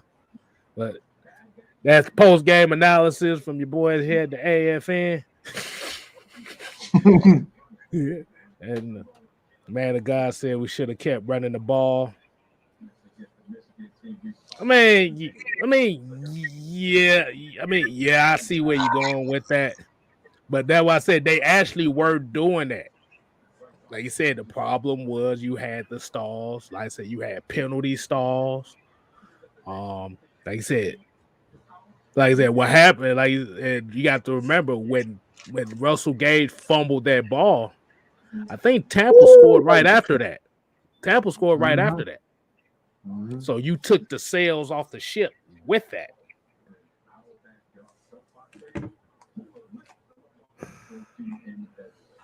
We could have went up. I think we could have went up 24-20. Yeah, Like because when he actually caught the ball, he actually had another 10, 15 yards. Actually, he damn near could have scored on that play. mm-hmm. Well, I would not knowing Russell Gage 9 out of 10 probably wouldn't have scored on the play, but he had at least to get at least an extra 10 plus yards, extra 10 yards. Gotta make those plays. Jack Casey, I appreciate you guys for real. It's hard to be a Falcon fan. You did, but the thing, but I'm gonna tell you something about this. And this is we always kind of have these discussions about it. I know it's tough right now because we had 3 straight losing seasons, and we 5-7 right now. But the thing about what you have to understand too as well is you're seeing, like I said, you're seeing like with this season in particular, you're seeing kind of like the end of an era as far as how the Falcons used to play. You're seeing a different era right now. The Falcons going a whole different direction. Go right back to that. I said today was a perfect example of what the Falcons are going to be. Balanced team. Matt Ryan may not see those 500-yard passing games, but you're going to see 300-yard passing and 120, 150 yards rushing. That's what you're going to see with this team. See, Tampa Bay showed you today that this offense is what would have been like if they would have addressed the offensive line issues. That's what I took out today. This was the biggest difference between having an offensive line that can protect your quarterback versus an offensive line that can't protect your damn quarterback. And like you said, it's hard. But the thing about it is, your mental strength as a fan, like I said, once the Falcons get good, you can always say you wasn't a bandwagon jumper. That's the one thing I can tell you. Like I said, you say it's hard to be a Falcon. It's not hard to be a Falcon fan. We've seen losing seasons before. It's not that hard. You actually took the words out of my mouth. That's exactly what I was saying. It's not hard for me. I expect bad football. That's just the game. That's the NFL game. If you're not, that's just any game. It doesn't matter if you are a Chicago Bull or the 96 Chicago Bulls. You're going to have, they were 72-10. They had 10 bad games. Right. We expect that. And that's why I was trying to explain to Georgia fans, like, y'all upset we lost one game. Bruh, even the great teams are going to have those games where they lost games and get embarrassed. It's just sports. That's just sports at the end of the day. And then, like I said, it's a lot easier to make content about bashing a team. It's harder to make content about being encouraging on the team. Like we all, like I said, we don't like seeing bad football neither. We don't want to see this team lose. But we would rather give y'all reasons why they losing and what they can do to improve and what. So instead of just being emotional and telling you that this whole team sucks and not give you clarity on why they suck besides I just want a new quarterback. See, that's too easy. We ain't playing Madden on easy mode. No. We giving you at least the all pro version of content around here all the time.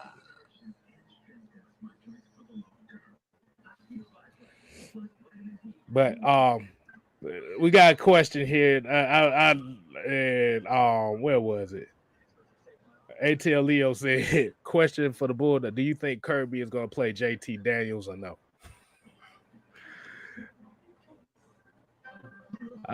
I'll be honest with you.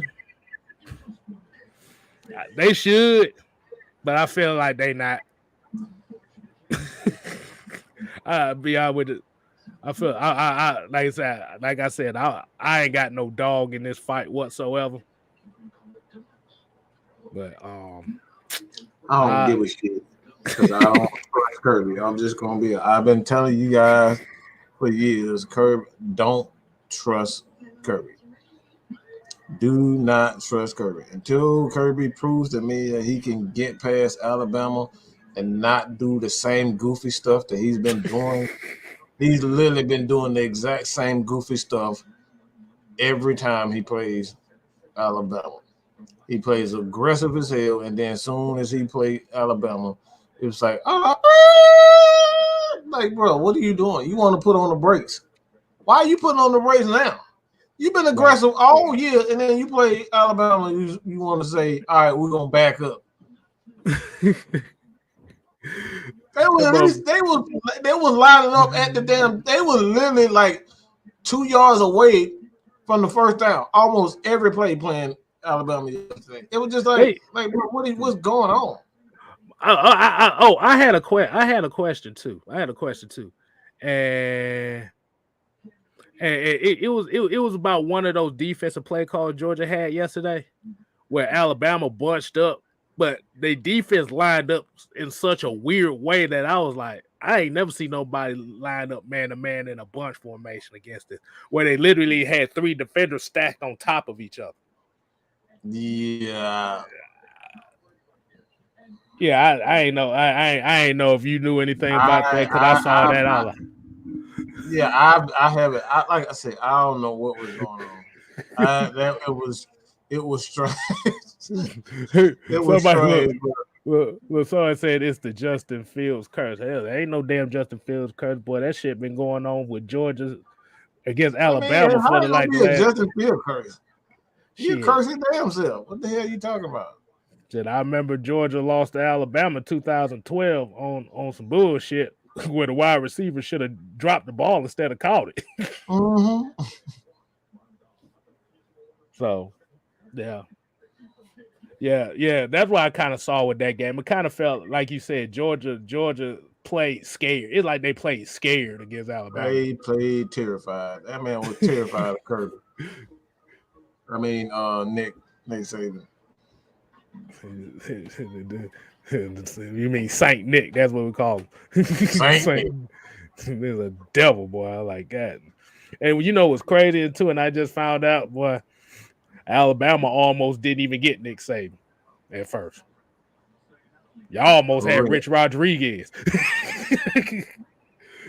Now that would have been a whole nother thing. Boy, that'd have been a whole another thing. If Alabama had Rich Rodriguez, they would not have been the powerhouse they is now. I'm just saying that. Darren Jackson said, can Cincinnati match up well against Alabama? I really don't know, because Desmond Ridder is one of my favorite players coming out of this draft this year.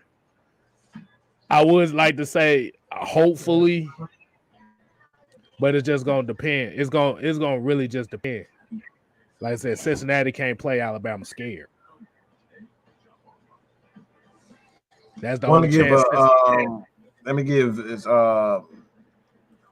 shout out to Jamarius Gillum for the donation to AFN. I appreciate you, bro. Hey man, that's God continues to support us, and we greatly appreciate it. Oh boy, here we go. They already starting. Bring Bryce Young to it. That dude got about 3 more years. That dude ain't coming out till 2024. Who says he's a good quarterback? Who the hell says Bryce Young is a good quarterback? Haven't we seen this with Alabama quarterbacks before? We've seen the exact same stuff with Tua. We see it with Hurts. We've seen it with Mac. Mac is the only one that's really is panned out. Let's just keep it real. We've seen it even with McElroy. Like, they put up big numbers like this all the time. The man was standing there for 15 years.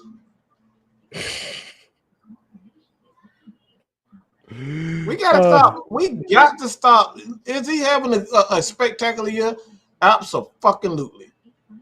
Mm-hmm. But I've seen this before from a lot of players in college. Have one good Heisman year, and then They get to the NFL, it's like, oh, where the hell he go? Who the hell are you again? Oh, yeah, you want a Heisman vote? When was that? Yeah. I mean, you can actually kind of look at that award and say, is the Heisman really the best player in college?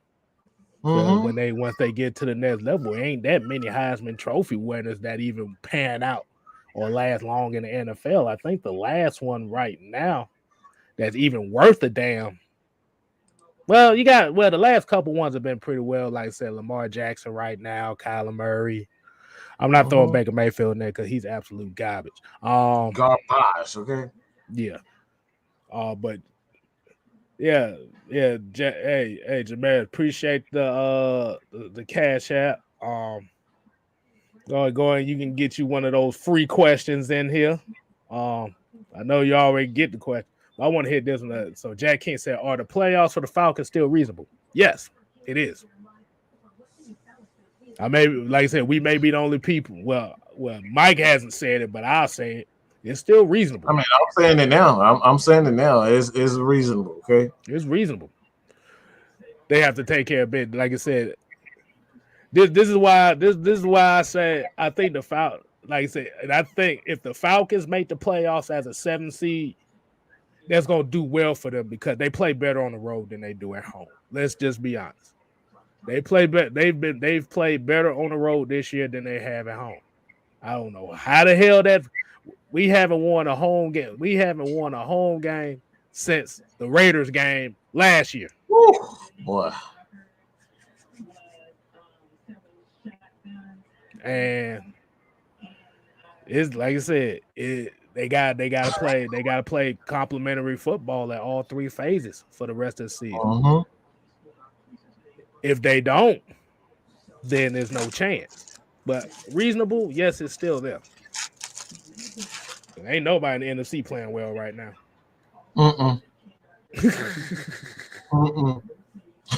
So it's reasonable. Yeah, exactly.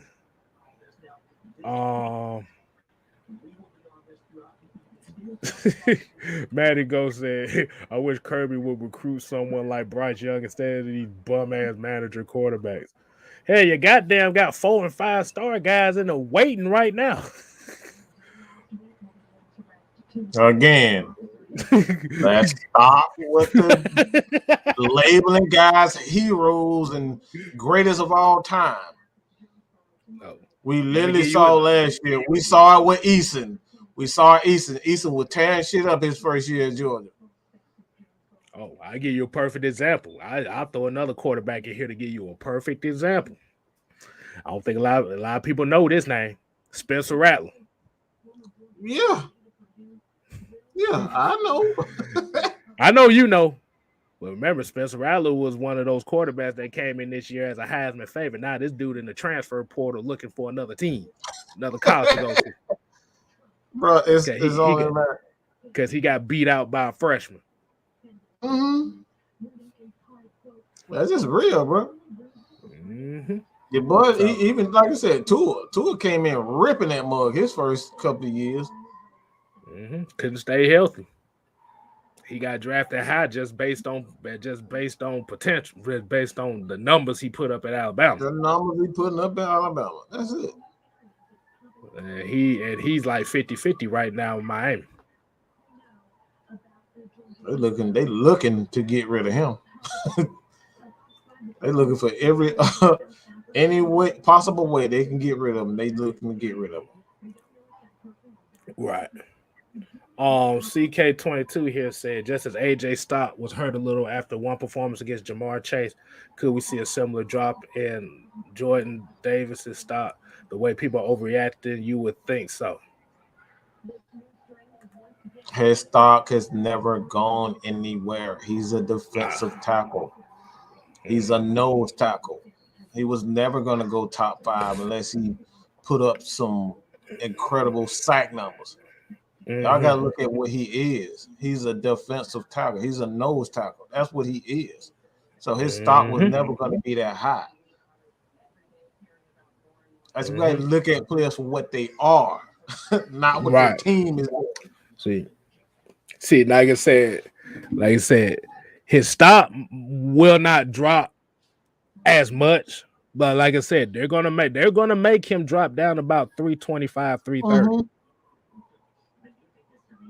Because like I said, 350, like I said, 360, it sounds good. But and I know we just saw one at Vita Vea like that, but Vita Vea, I've seen him play all three downs. So it just coming down to who he gets drafted by. He got tired though. He He'll get tired. He still get tired. He's still big ass boy. He's still a big dude. But here's one right here.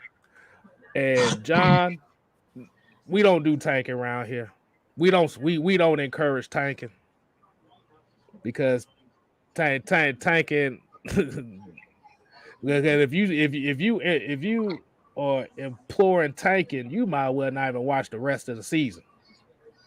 Because that's basically I don't, like I said, until you mathematically eliminate it from the playoffs. Even with that, I still ain't taking because you don't want tank minded guys on your team next year. Because that shit carries over. And Miss Maggie T said there's another Cash App. Shouts out to Brian Clump with the Cash App. Appreciate it, homie. Brian, we appreciate you, bro. Thank you so much. Exactly. Yeah, and Marquise said 4-1 should get the Falcons in the playoff. They can. At the rate that this looking right now, 9 wins can get you in there. But they got to play complimentary football for 60 minutes. Nobody, like I said, nobody implies tanking on nothing. Do you know? Because I'm about to ask a question. Have you seen teams in other sports that tank a lot, and how long it takes them to recover from that mentality? I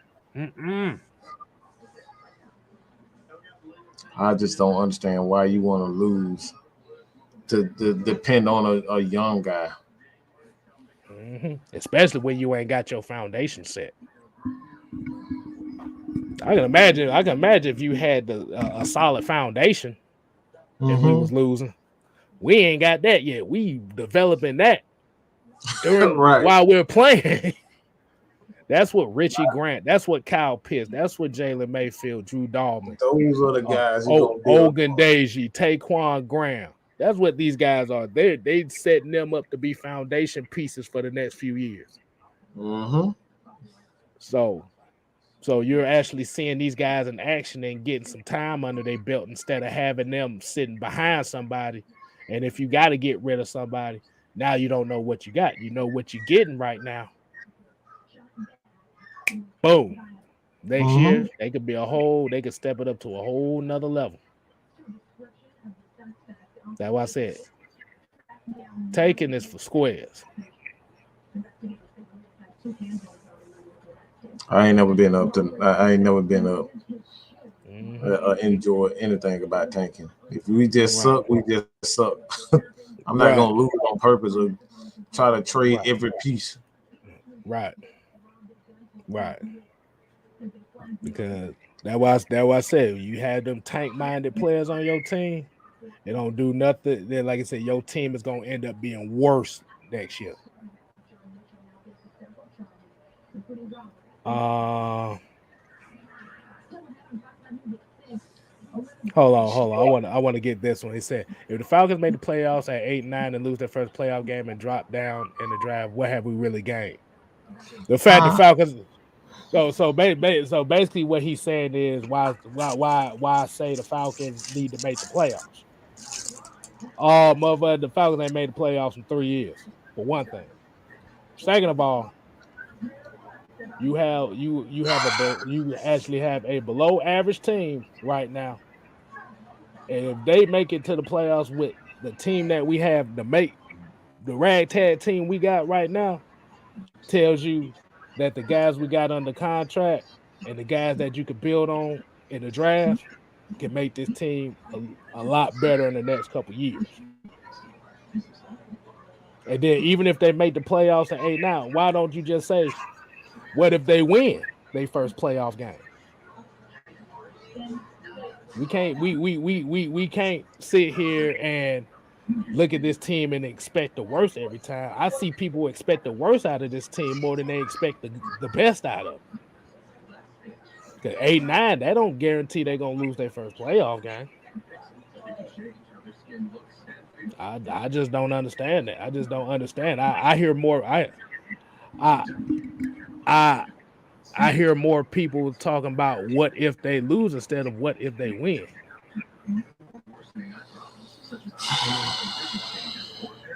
And this is the kind of stuff we talk about as far as the mindset of what people are thinking, because tanking does not, like you could say, well, if we tank, we get the best player available in the draft.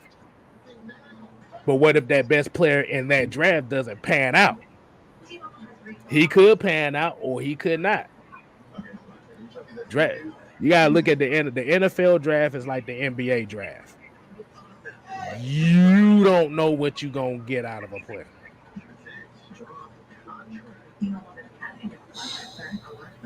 Because let's say if we do tank and we get a top 3 pick, and let's say if we get a top 3 pick and we draft somebody like what's the dude out of Oregon?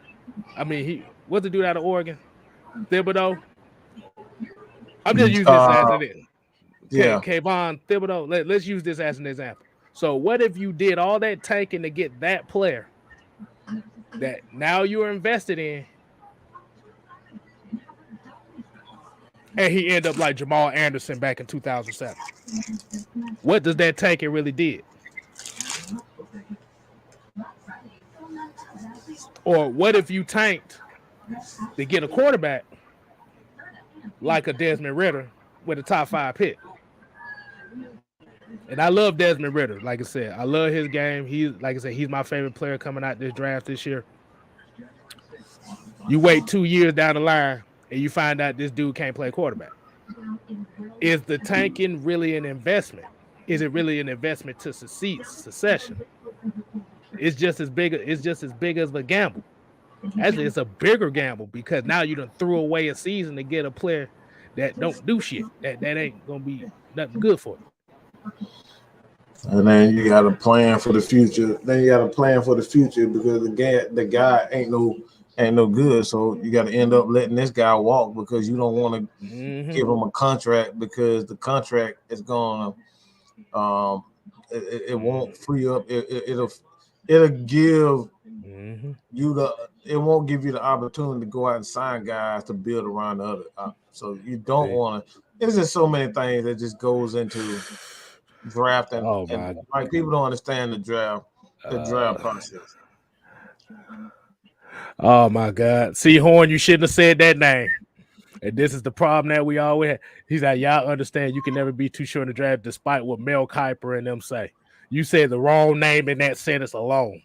Now, if y'all haven't been watching AFN for as long, I have a big problem with Mel Kiper Jr. and his draft analysis on everybody.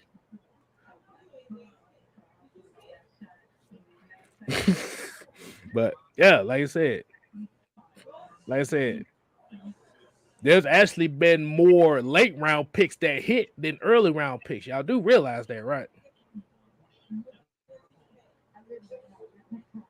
Exactly. Drew, true statement here. Well, I don't care nothing about no draft. Okay, I don't care. We still got a season. We still got the season here. Half of y'all ain't gonna remember the draft pick any damn way. Can y'all tell me who we picked last year? Every draft pick. All right, there's not many people who can tell you every draft pick that we had last year and the year prior to that. Y'all up here like really throwing a whole year away to tank for some shit that you're not even gonna remember in 3 years. Can you sit right here and say, do you remember what our draft picks were for 3 years ago? Let's keep it real. Because I can't tell you who the hell we draft pick So 2018, that was Calvin Ridley. And look where that's going right now. That's it. That's all you can name. Calvin damn Ridley. Everybody else, I don't know. We got to actually Google that shit to figure out what the hell. So y'all really putting the whole year into drafting 3, 4, 5 guys, if that. It don't make any sense. Yeah. A whole team of 53 guys, plus the damn, the front office executives, the coaches and all that. You put all of that into, I'm going to throw away my whole season just so I can get that 1 or 2 guys. Like, come on, bro. Like, let's just stop. Hey, Drew True statement here said, the people that want to tank are the same ones that wanted to tank for Tua over Matt. Ask the Dolphins fans how that panned out, and I think Tua could be good.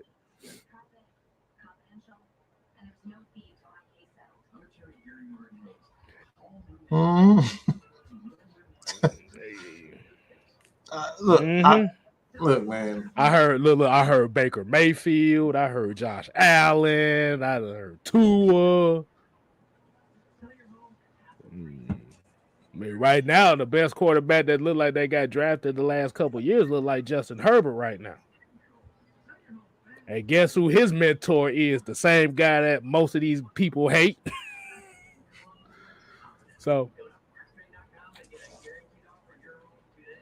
and virtual Atlanta GM said the NFL is based on drafting and evaluating your current roster. If you do not have money to pay your players, you have to think draft.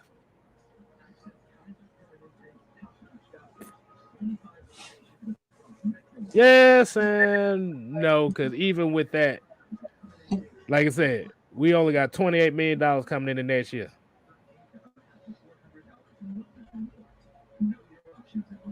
We got 26 roster spots to fill up with $28 million. It can be done. But you're going to have a lot of great value prices going on in there as well.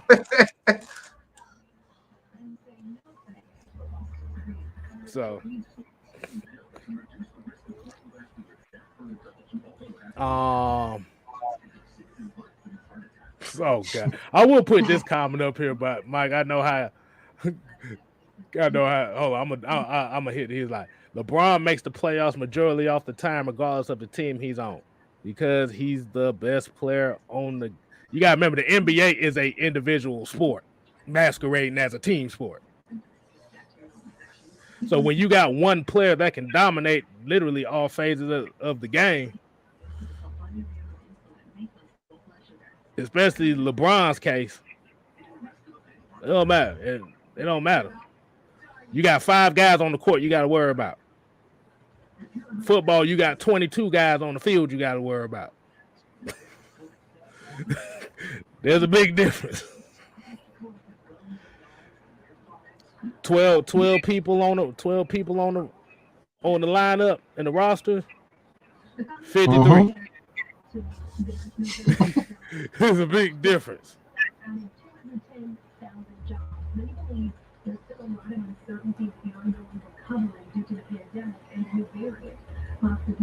And yeah, this is what I said. Like I said, you can rebuild a competitive roster with 20 million, but you gotta hit on the draft as well. Yeah, that's the man. Even if you got more than that, you still gotta hit in the draft. Hell, Jacksonville has been number 1 in the league in cap space for the last 7-8 years, and they ain't hit on shit in the draft.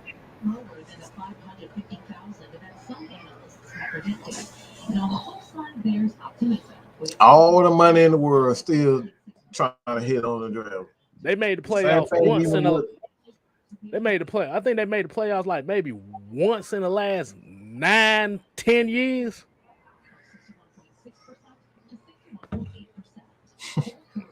I'm just saying. Come on, man. It's got to make sense. I'm just saying. Like I said, at the end of the day, in order for your team to be good, I'm saying it like this. You got to build it in the trenches. Remember, and a lot of people don't realize, Thomas Dimitroff came from the Patriots organization, so he should have knew better.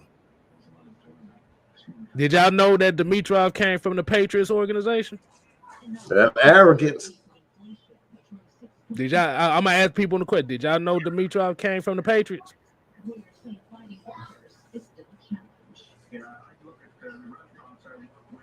I want to hear some yeses or nos. No, they don't know that because they probably don't know who Thomas Dimitrov is. Yeah, he came from the Patriots. Yeah. We gotta know. I want to get a few more yeses or nos. Atlanta Nation said no. Dre said he did. Yeah, Virgil said he did.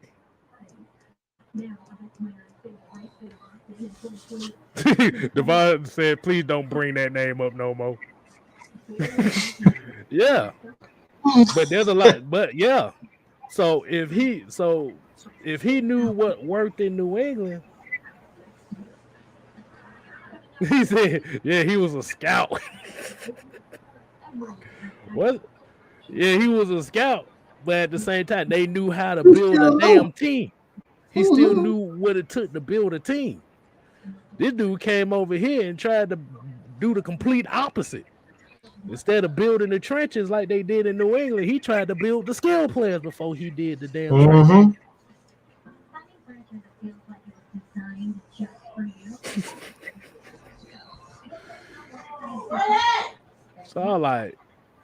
So that's the thing. You got to build the team the right way, and we didn't. We did. We had the right team the first 4-5 years here. 2016, 2017, you kind of had the right mentality. You still didn't really have a complete team because the defense was still damn near dead last in the league in 2016. Yeah. Oh, my bad. I ain't mean to say Dimitrov. I meant to say Smithers. Yeah, Smithers. Yeah, Smithers. Smithers should have knew better.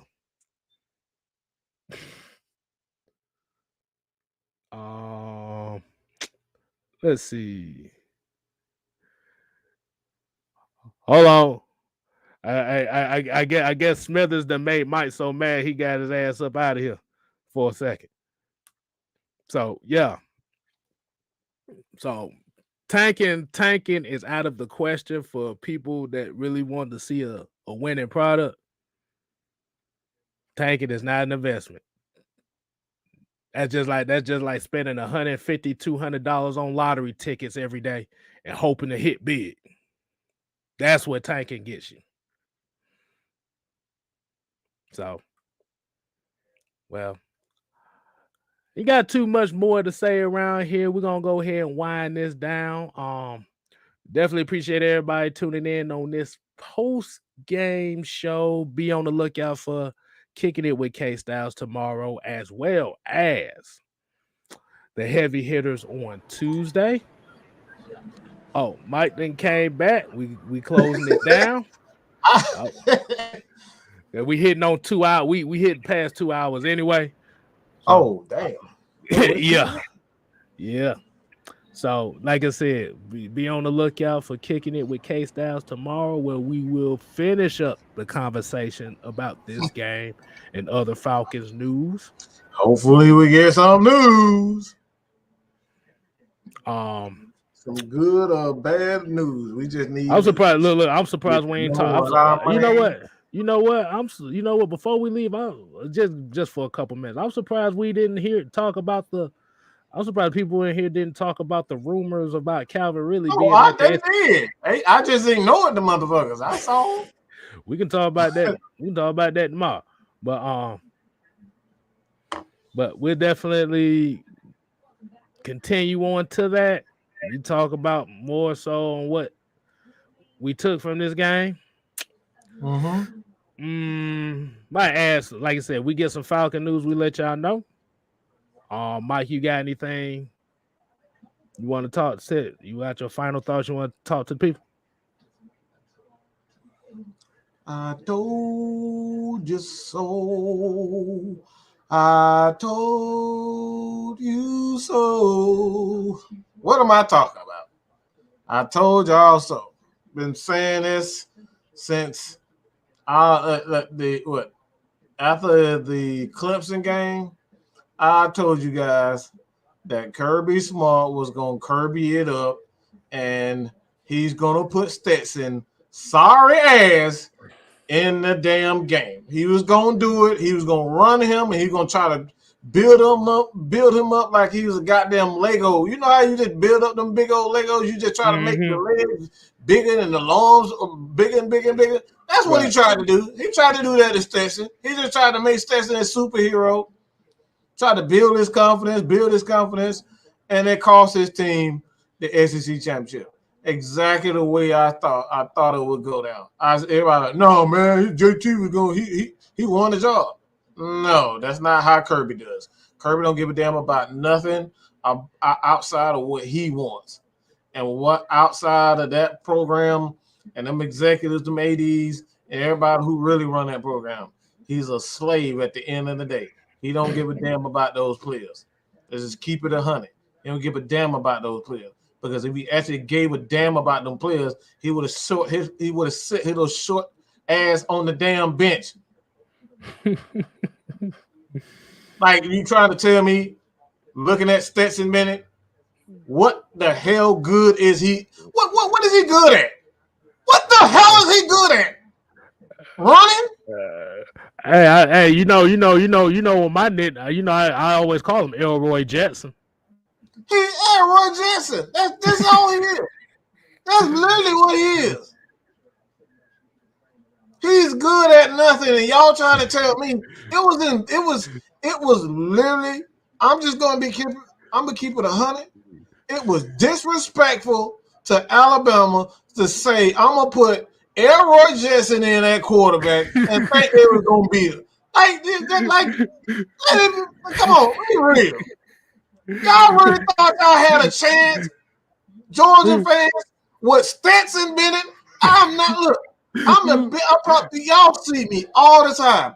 Red out, Georgia Bulldog out, and I'm telling you, I knew he was gonna Kirby Smart it up. I wasn't upset at all because I knew it was gonna come. He done did it ever since 2018. He's been doing this every year. He finds a way to Kirby Smart it up. Blackadamus has struck again, okay? The boy Blackadamus has struck again. And I told you so. I told you. So basically, what you say is he Jake Fromm did again. He Jake Fromm did again. That's what he do. Kirby does this. He can't pull that crap against Alabama. Alabama. You think you gonna beat Alabama with Stetson Bennett? You arrogant ass Georgia fans. We got some arrogant ass Georgia fans thinking they gonna really beat Alabama with some goddamn 5'8", 180 pounds Stetson Bennett.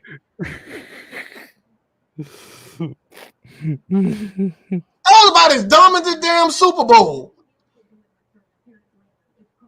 where Seattle thought they were just gonna run a slant instead of just hand the ball off to Marshawn Lynch. That was about as dumb as that. You deserve to lose. Hey, correction. Stetson Bennett is 5'11", 189. Just to be 5'11". That man ain't no damn 5'11". Damn well ain't no damn 5'11". That's what he's listed. That's why I say that's what he's listed. And I'm not laughing because I'm a Georgia Tech fan. I'm laughing because this shit is true. It's true. He's 5'8". These guys are 6'6", 330 pounds. Every last one of those defensive linemen, and you gonna try to tell me that you with a straight face that Stetson Bennett was gonna win the game? Come on, I gotta go. No. Let me say one more thing on that. He say one more thing on that. Yes, he Jake Fromm'd it up. He went through it again. It's funny. It's just funny to me because it's like even like I said, I'm just saying this as a football fan is when you got guys that you can bring in that okay that you can fit. Now I'm not even just talking about the Justin Fields thing. I'm just talking about just in general. Just in general, yes. And you're falling in love with these guys that got these stories. I mean, you did it with Jake Fromm because he was on quarterback 1. He had 2 good games. He had 2 decent games. But the fact with Jake Fromm was the Georgia Bulldogs running game led that team. What we say about Jake Fromm? He couldn't throw a hook route to save his life, right? Oh my goodness! They hit straight to the ground. They were just hitting the ground. This is what they've been doing. Exactly. I don't know what's wrong with Kirby. Just like he been doing this stuff. I love my dog, but I was terrified going into that game. Nah, I'm a Tech fan. I ain't know who the hell was gonna win that one. It was a toss up to me, but goddamn, like I said, when I saw Alabama lighting. When I was seeing that defensive line getting manhandled the way they was, I was like, yeah, this is gonna be a long game for Georgia. Georgia had a chance to keep it close, but if like I said, if y'all would have had JT Daniels, it would have been I think it would have been a different story. Of course, he doesn't run like Stetson. I mean, hell, Stetson ain't got no choice to run. He can't see over his offensive line. Who the hell he's scared? Who the hell scared him? Right. But like I said, as Georgia fans, like I said, y'all still have an opportunity in the playoffs. Y'all got Michigan coming up. What Michigan does well is what y'all do well, and that's stop the damn run. Stop the run. So it's not over. I'm not saying that I lost all hope. I didn't lose all hope. But I'm just saying, sometimes you just gotta stop the arrogance. Just arrogant, bro. Just way too arrogant this year. They say they put mini me at quarterback. He's like $1 million. Wait, you do like this.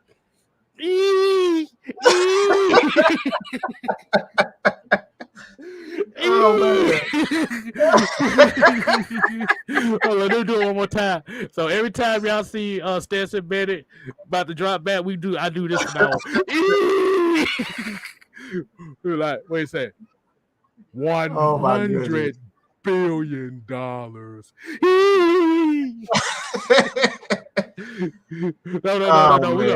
we're gonna do it right. We're gonna do it right. We're gonna say Stetson Bennett every time he throw foot, we're gonna be like, I'm a football player.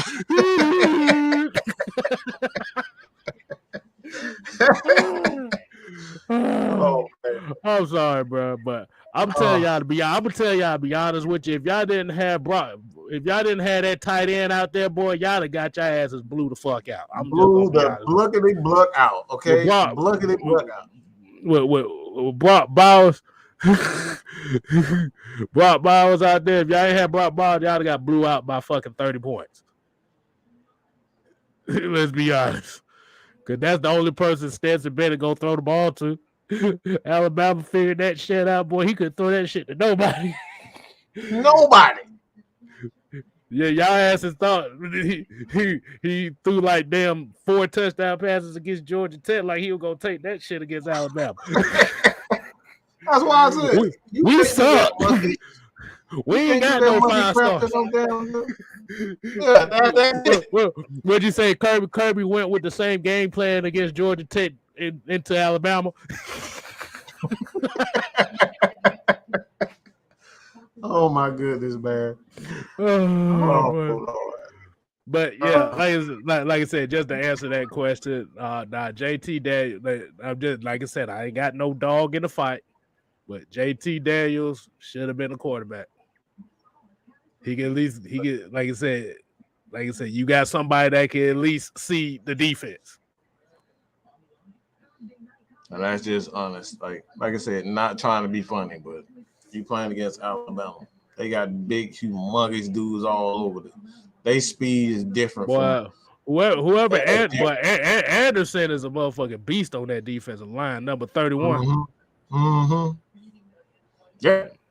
That dude is a beast. I'm just gonna say That dude was all over the place. He was.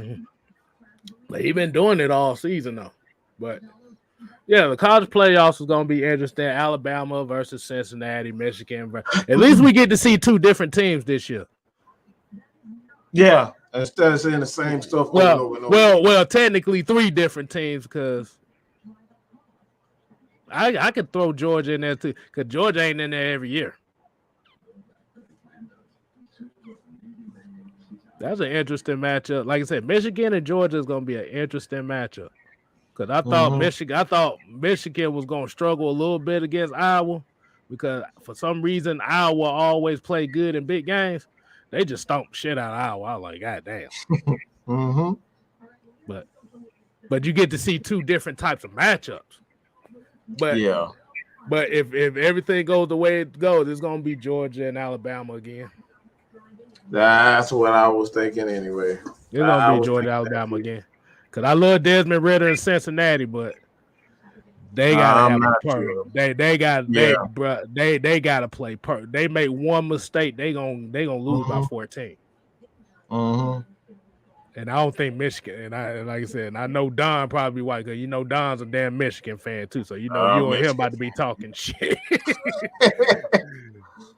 But they run the ball. They run the ball very well. That's all I see them doing. But I'm just glad Notre Dame didn't make it because I ain't want to hear that shit no more. Oh, man, yeah, I think that you can kind of, I guess you can thank Georgia for that. I say I definitely appreciate that. Even though Notre Dame whooped the shit out of us too. I'm just not a Notre. I think they overrated as fuck. The only reason they get high praise because of their TV contracts. Yep. But Dre True Statement said, "Case that, what do you like about Ritter's game?" Well, I'm glad you asked that. Ridder, if you look at Cincinnati's offense, the one thing about their offense that I do notice about them is even though they do run a lot of that pistol formations and stuff like that, they run a lot of pro concepts. So he's already familiar with those. Like I said, especially when you running twin tight end sets. Like I said, he gives you everything that most Falcon fans want is a guy that can run the ball, even though he doesn't run the ball. Like I said, he runs the ball quite a bit. And he can throw that thing too. The only thing about his game is his throws can be erratic at times, but that just comes with experience. Yeah, you'll be able to practice. Like I said. So he's like he's pretty much the prototypical quarterback everybody wants. That he got a strong arm. Well, believe that he got a big arm. He got a big arm. But I like quarterbacks that play in systems that utilizes tight ends too, because that's the closest thing to pro style you're gonna get. Now we don't know how it's gonna pertain to the NFL because of the competition that he plays. But from the tools that he shows, the quick release, the strong arm, the ability to move in and out, move inside the pocket, the ability to extend plays and stuff like that makes him a very intriguing prospect. See, now people may say, well, why didn't you like Trevor Lawrence or I like those guys, but the problem with it was if you look at the offenses that they played in college, like with Trevor Lawrence, for example, it's going to take time for him to develop into it, but he also was a product of the players around him. Desmond Ridder is not playing with no goddamn NFL talent on the radar type players. It's just him and maybe one other guy.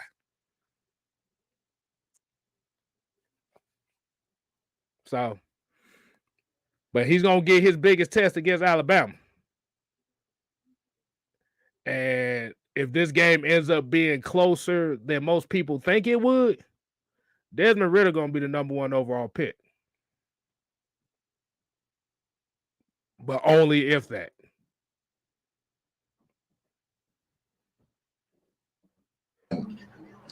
We'll see. We'll see. I haven't seen enough from another these quarterbacks that like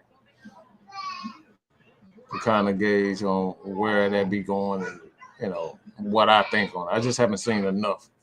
Mm-hmm. Yeah. So, yeah, like I said, I'm just heavy on quarterbacks that utilizes tight ends because that means he knows how to use all areas of the field, not just throwing a deep ball on a go route to this guy or vice versa. Mm-hmm. So that's why I like him. I might actually do a video on him just to further explain it, even though I did kind of explain a lot of it here, but it'll be further in-depth explanation on why I like Ridder. So I'll do some content on that. But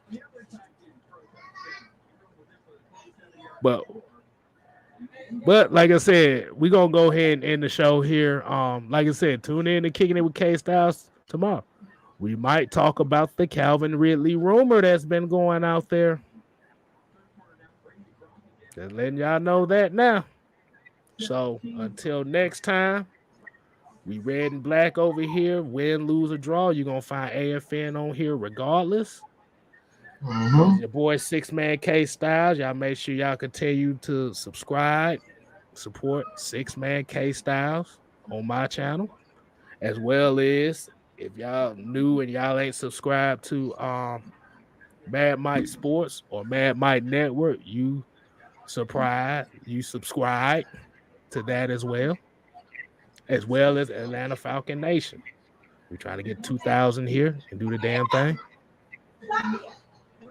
So at the end of the hold on, let me say.